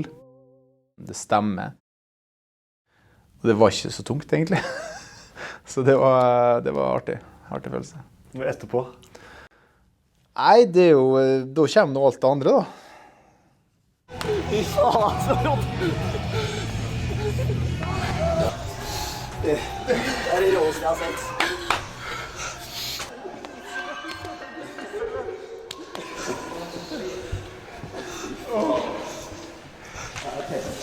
Det var umulig.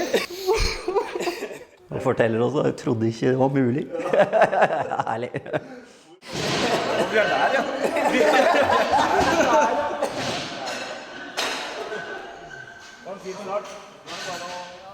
Det er en følelse i unna alle, da, egentlig. Å prøve på noe som de umulig kunne greie, på en måte. Men så det faktisk greier, da. Det er veldig spesielt. Og så kom jo benkpressen da. Det var jo selvfølgelig litt mer høye skuldre for den.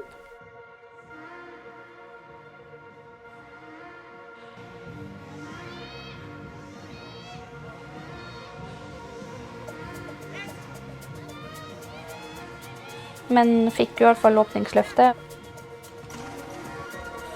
Så gikk de 2 andre mindre bra. 2 underkjente der.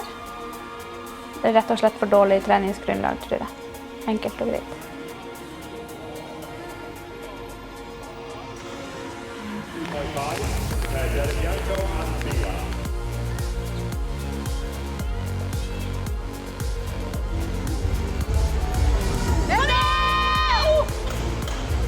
Oh, well caught, Lotus, well caught. Is she okay? Veldig klar for benk. Og benk gikk jo ikke som forventet i det hele tatt.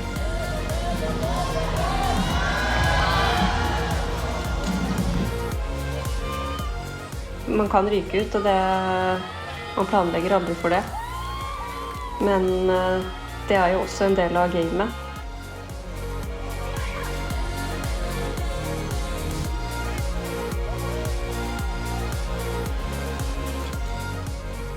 Det er jo noe med å ha dratt helt til USA, fått en plass først på landslaget, fått en plass i World Games-troppen. Og så er det jo kort vei fra suksess til å faktisk rykke ut og ikke ha en total engang. Rett og slett for ikke klare å prestere, egentlig. Man har så lyst, har jobbet så hardt for det. Og det er 0 trykk. Da går jeg litt sånn i krisemodus. Nå er det 1 sjanse til, eller så ryker du ut i benk.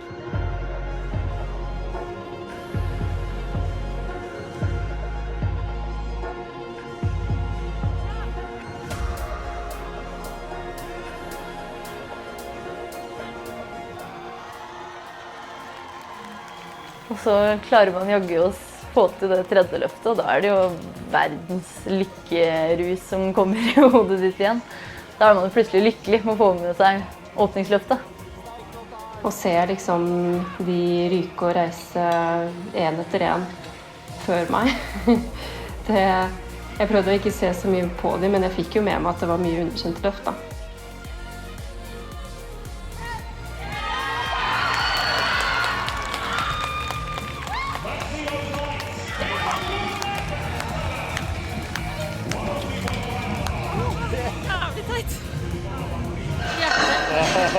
Sjela. Det hovner veldig opp der, og der, og der. Har du hovner opp der også? Der også. Ja, litt der også.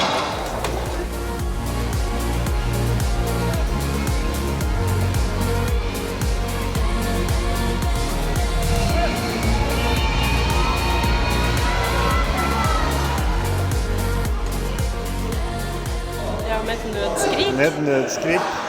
Det er egentlig mottoet mitt nå i forbindelse med World Games. Det er å bli tatt med et nødskrik, klare bøy med et nødskrik, klare benk med et nødskrik. Jeg tror vi vil ha en litt yngre enn jeg. For det er ikke noe, liksom. Vi tar 50 eller noe sånt noe, uten, og så på med drakta, 300.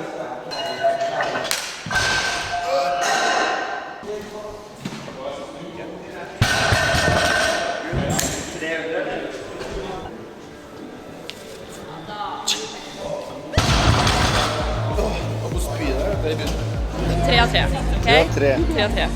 Gi meg det da. Jeg har tatt meg til hånda på at jeg gir henne 1000 kroner for underkjent løft fra nå.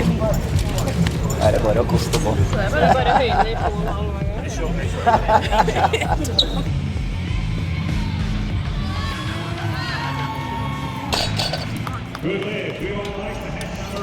Jeg er egentlig ikke så veldig sterk en kandidat for medaljetoppen her. Det var på en måte godt å egentlig bare kunne løfte. Og fokusere på å ha det gøy på bakkingen.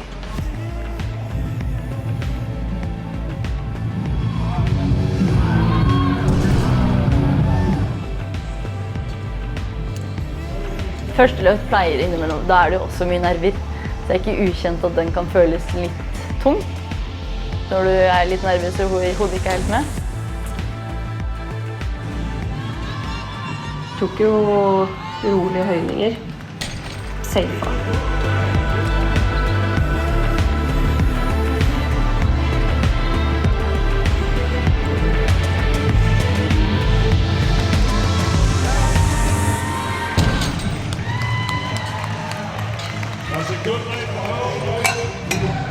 At vi regner litt.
Det blir liksom aldri full klaff. Det skal ha det jævlig. Du må møte opp et nytt stevne. Ja, det blir det. Hun ene favoritten røyker benkpress. Så da var jeg jo plutselig faktisk kandidat til å ta medaljer likevel.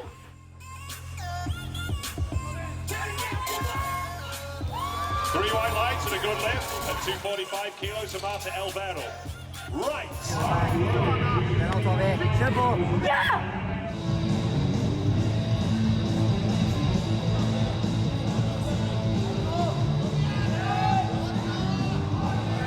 Når andre løftet 217 ikke hadde sjans til å lokke ut det, da tenkte jeg, oi, her er det tomt faktisk.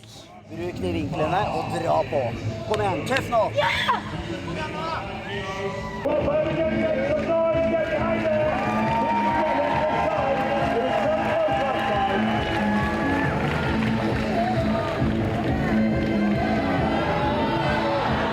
Prøvde på nytt. Kom da opp, men fikk en nedoverbevegelse og underkjent løft. Så det var jo grisetomt den dagen der. Det var ikke mer inne.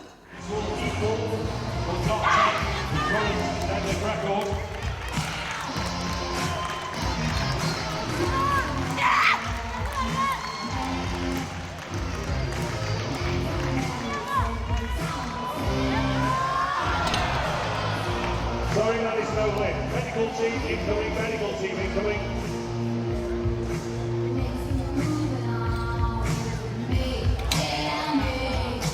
She's okay, folks. Round of applause, please.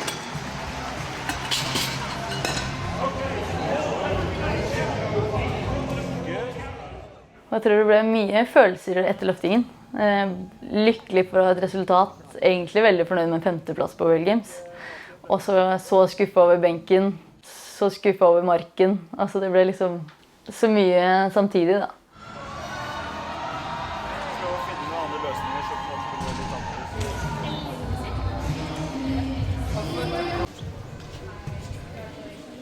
det var jo bare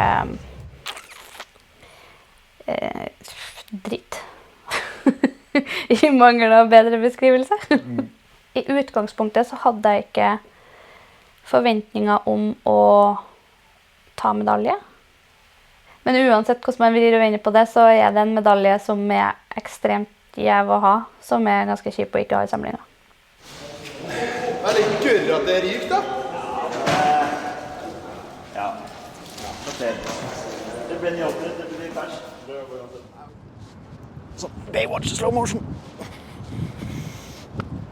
Jeg synes en fjerdeplass viser at du fortjener å være her da.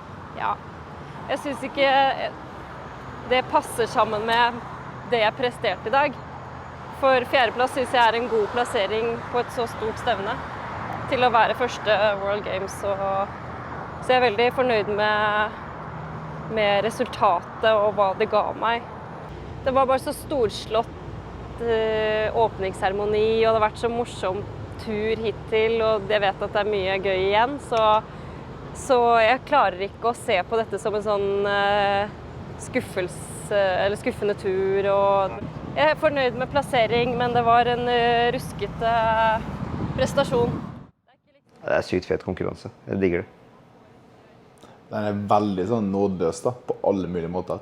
Tryner du på VM, så var liksom kvaliken til der. Ja. Ute, får ikke være med. Bommer du i en øvelse her, liksom, så du får ikke noe, liksom. Det er skummelt at det er så... Nådeløst. Det er så marginer. Ja, det er nådeløst. Ja, det er. Altså, det er jo bare å få medalje her, det er jo kjempestort. Ja. Jeg var dritfornøyd når jeg fikk medaljen sist. Men nå vil alt annet enn gull være stor skuffelse. Det vil det. Nei, faen, jeg gleder meg, altså. Og jeg kommer til å være så jævlig spent og nervøs. Det kommer til å bli helt jævlig å gå ut der. Det gjør jo det. Jeg må få med det. Treffer du den feelingen der, altså, da tar du hva som helst i dag. Ja. Prøv på det. Jeg vil jo på en måte egentlig ikke. Jeg kjenner jo det at jeg sitter på bussen nå, men jeg sitter jo og føler at det blir så ekte da når du kommer dit. Det er jo ikke noe godt når man holder på, for det er jo presset så stort, og det er så... Du kan ikke få hjelp av noen da. Det er ingen som kan gjøre løftene for deg. Du er jo livredd når du går ut der. Men du vet jo at jeg har gjort det her liksom i 15 år. Det har jo gått forholdsvis bra på de aller fleste stedene. Jeg må jo bare liksom fortsette å gjøre det jeg har gjort i alle år da. Men når man står ute her også. Man går ut der på plattingen i første løftet der. Det spiller ikke noen rolle om det er kamera der eller mennesker som heier. Det er bare sånn... Det er en vond følelse. Det er en skikkelig vond følelse. Det finnes ikke på en måte et øyeblikk jeg føler meg mer ukomfortabel enn når jeg på en måte går ut der på første bøy, og du aner ikke hva som kommer til å skje da.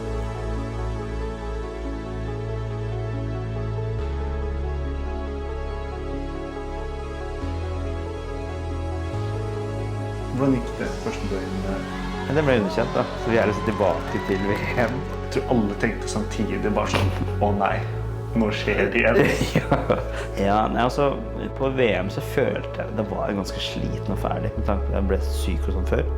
Men selv om oppvarmingen var ganske dårlig, så var det sånn første løftet føltes ganske lett. Få på de knebøyene, og så bare gå ut der, andre...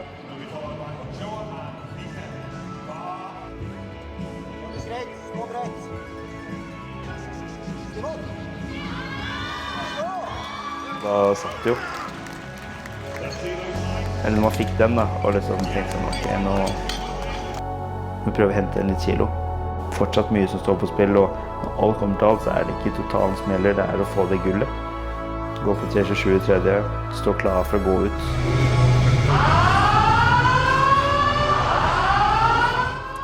Så plutselig går brannen der med, og det er... Dommerne står sånn, ja, skal vi fortsette løftet, eller skal vi ikke? Og det var liksom sånn, ja, bare ta en beslutning i hvert fall. I denne situasjonen da, når det er mest stress og på en måte et sted der alt kunne koke over da. Så er det liksom det stedet jeg klarer å finne mest ro. Vi bare kjører på uansett.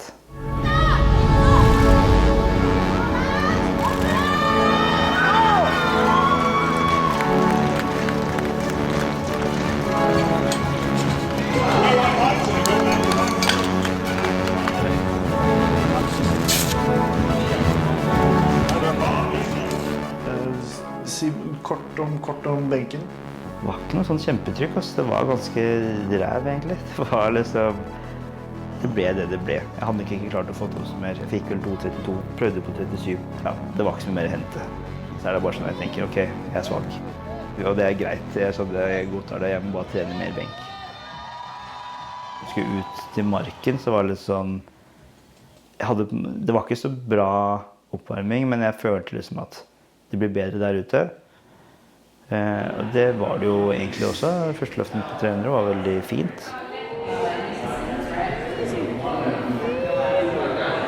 Jeg følte veldig at andre løftet var liksom... Jeg følte det var litt tyngre, men det var liksom greit nok.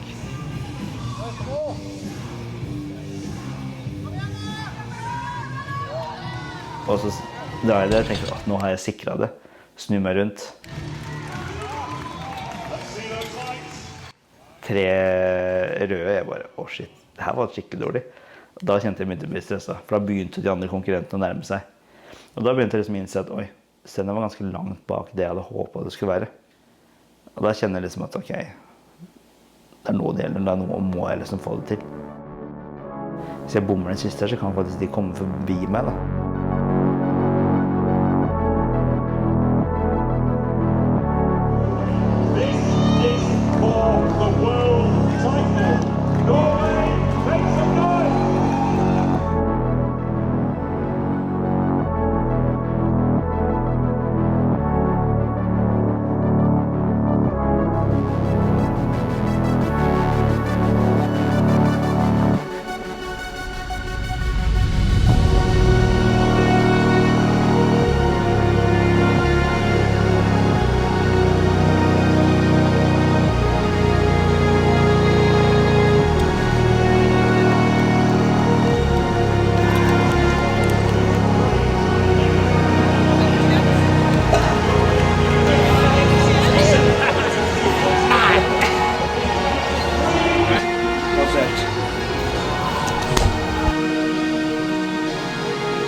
Kjell presterte. Han ble World Games-mester, og så det var egentlig det han manglet på lista etter 4 VM-gull. Ja. Det er bra gjennomført. Det å vinne var en så utrolig deilig følelse. Endelig klarte jeg liksom å få i den medaljen. Og det ble veldig nærme at det ikke gikk. Så her må det på en måte jobbes med de riktige tingene, da, for å på en måte ikke komme i situasjonen. Neste World Games så skal jeg liksom sørge for at når jeg har den andre marken, så er det sikkert da. At tredje mark skal være 100% YOLO. Bare gå ut der og ha det gøy, liksom. Går det ikke, så går det ikke. Ja. World Games, det er hvert 4. år. Og bare få være med dit forteller jo at du er av de aller beste i verden. Det blir en ekstra spiss på det å prestere på et World Games. Ja. Når du har voldsløfter, du bare skaller deg selv. Nei. I den hele fasen så har jeg på en måte hatt gode dager, heldigvis da. Men det er bare at de vonde dagene er så vonde at jeg nesten ikke klarer å løfte. Og så kjente jeg jo at jeg var der. Uff. Så det var jo... Uff. Ja, nei, jeg måtte jo bare gjøre mitt beste, sant?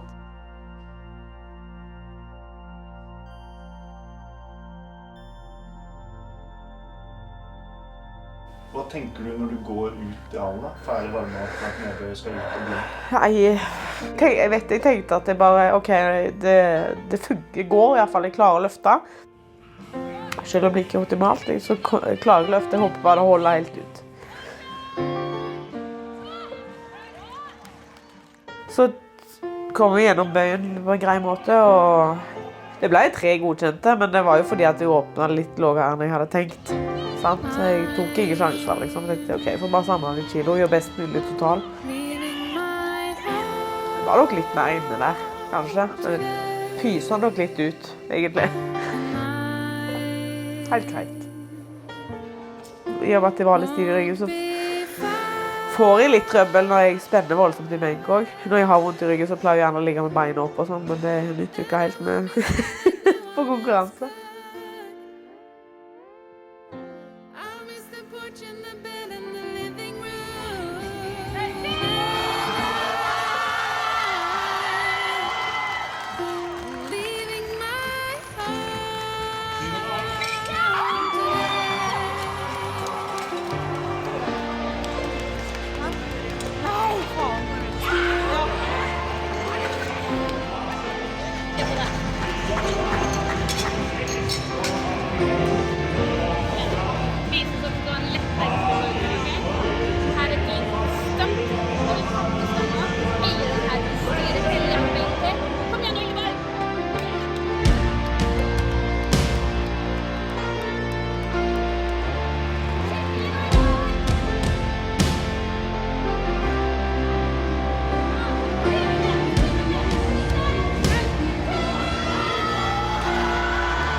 Men jeg er glad det ble rekord, egentlig, så fikk jeg få med meg den. Og så var det jo mark, og jeg tenkte det var helt krise på meg. Det liksom den øvelsen som virkelig lir når jeg har vondt. Så 140 var jo sånn, og jeg beit på meg, og jeg bare, hva gjør jeg nå? Det viktigste når du der, da I hvert fall få et resultat.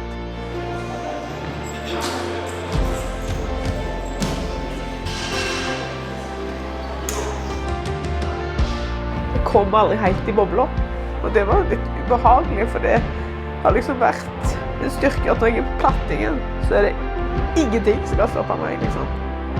Mens nå så, det var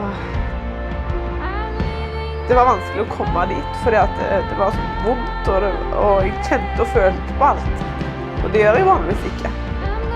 Så det var litt sånn, ikke følelse. Jeg hadde egentlig bare lyst til å snu.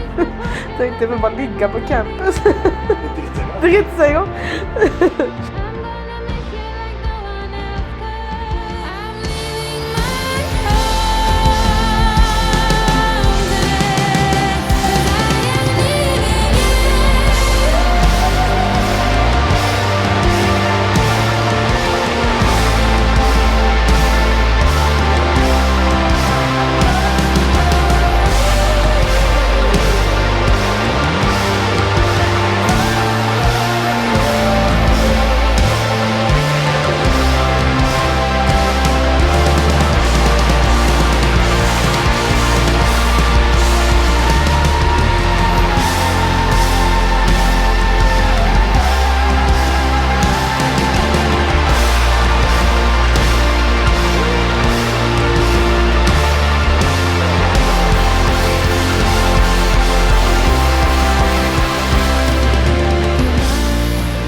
Fikk vel ut det jeg kunne få ut med den ryggen.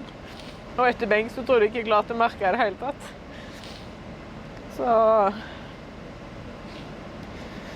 fikk hentet noen nede i kjelleren der som gjorde at jeg drog i havnen grei total likevel. Ja. Ja, jeg er jo veldig glad for den 2 ganger da, men satt i siste. Gjorde det en kunne gjøre. Ja. Det er tomt. Ja. Bare tomt. Ja. Tenkte at nå er det ferdig.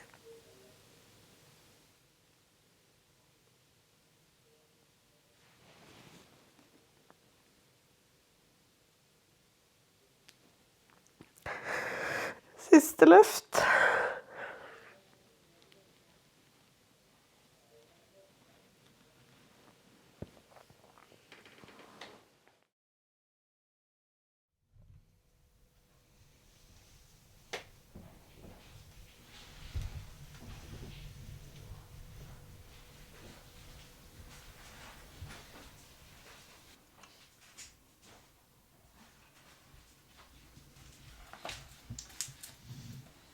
Hello.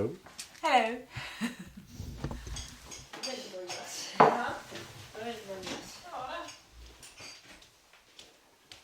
Når bestemte du deg for å ta et VM til? Nei, altså jeg fikk jo World Games litt på avstand, og liksom la vekk programmet og slakka litt ned etterpå da, på en måte, bitte litt. Og så kjente jeg jo at ja, så ryggen var noe vond ennå, men det var ikke noe verre, liksom. Så ble jeg jo litt sånn usikker i forhold til nye benkregler om verdensrekordene kanskje kom til å bli fryst da, hvis det var jo snakk om det. Skal noen komme og ta min benkrekord nå? Så tenkte jeg om bøyen og marken ikke blir helt par, så skal jeg i hvert fall være med å gi den en fight da. Så da bestemte jeg meg for, ok, jeg tar den. Ja, da blir vi der. Hildeborg har jo vært med siden junioralderen. Nå blir hun 40. Det er klart at det er en lang karriere. Så nå averterte jeg jo om at jeg skulle legge opp, men lista er stor, så er jeg jo med til VM igjen da. Nå fikk jeg jo 2 forsøk på å sette verdensrekorden på World Games, og gjorde det med 2,28,5. Det tenker jeg er mulig å flytte. Så det er jo derfor hun er med. Det blir et spennende VM som kommer.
Med en godkjent bøy, så kjennes det blir bra total. Visste jo det kom til å bli jevnt med fra Island da, egentlig. Så jeg måtte jo være litt taktisk også. Av og til hender jeg får flashback til Malaga, liksom. Før jeg skal inn til første løftet, for at jeg liksom, du er litt usikker på rammene om de er der og alt dette her. Så hvis det kommer opp, at jeg ikke helt stoler på, så får jeg litt sånn, nei. Men det var noe heldigvis smerte, så dette er noe helt annet. Så.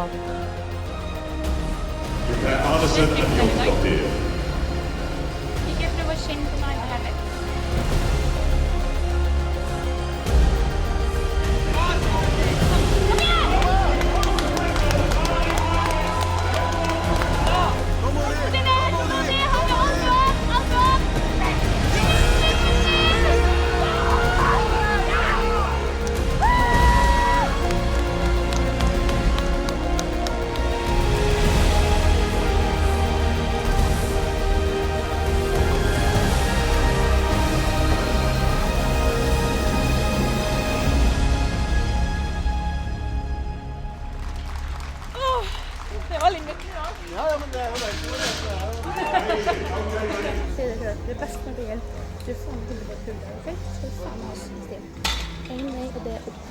bestemte meg. Kom igjen. Taktikken, kom igjen nå, bestem deg! Kom igjen!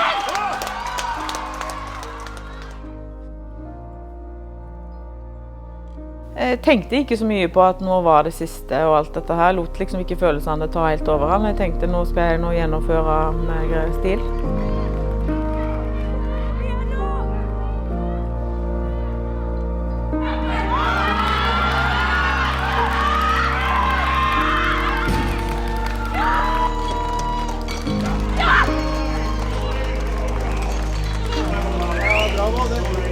There's gold on the line, world title on the line. The bar is loaded. We got it here.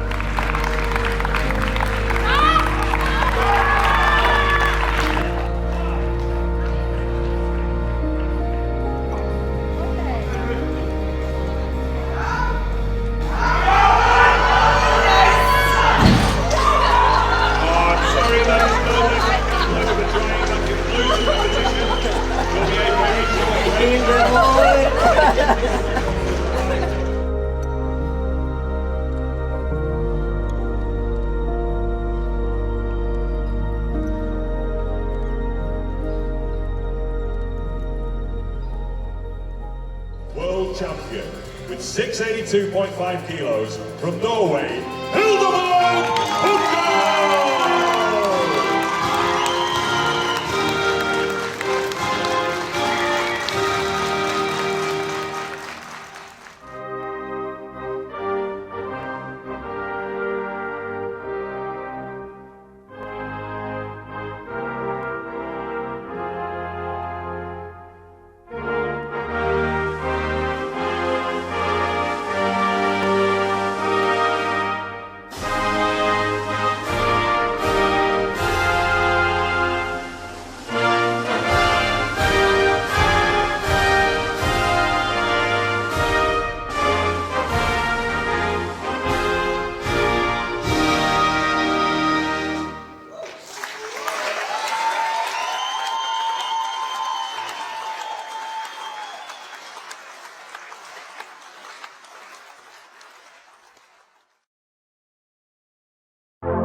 Overall silver with 492.5 kilos goes to Ukraine.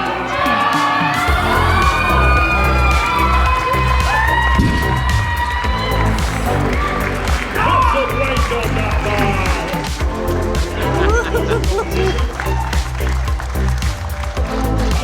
122.5 kilos.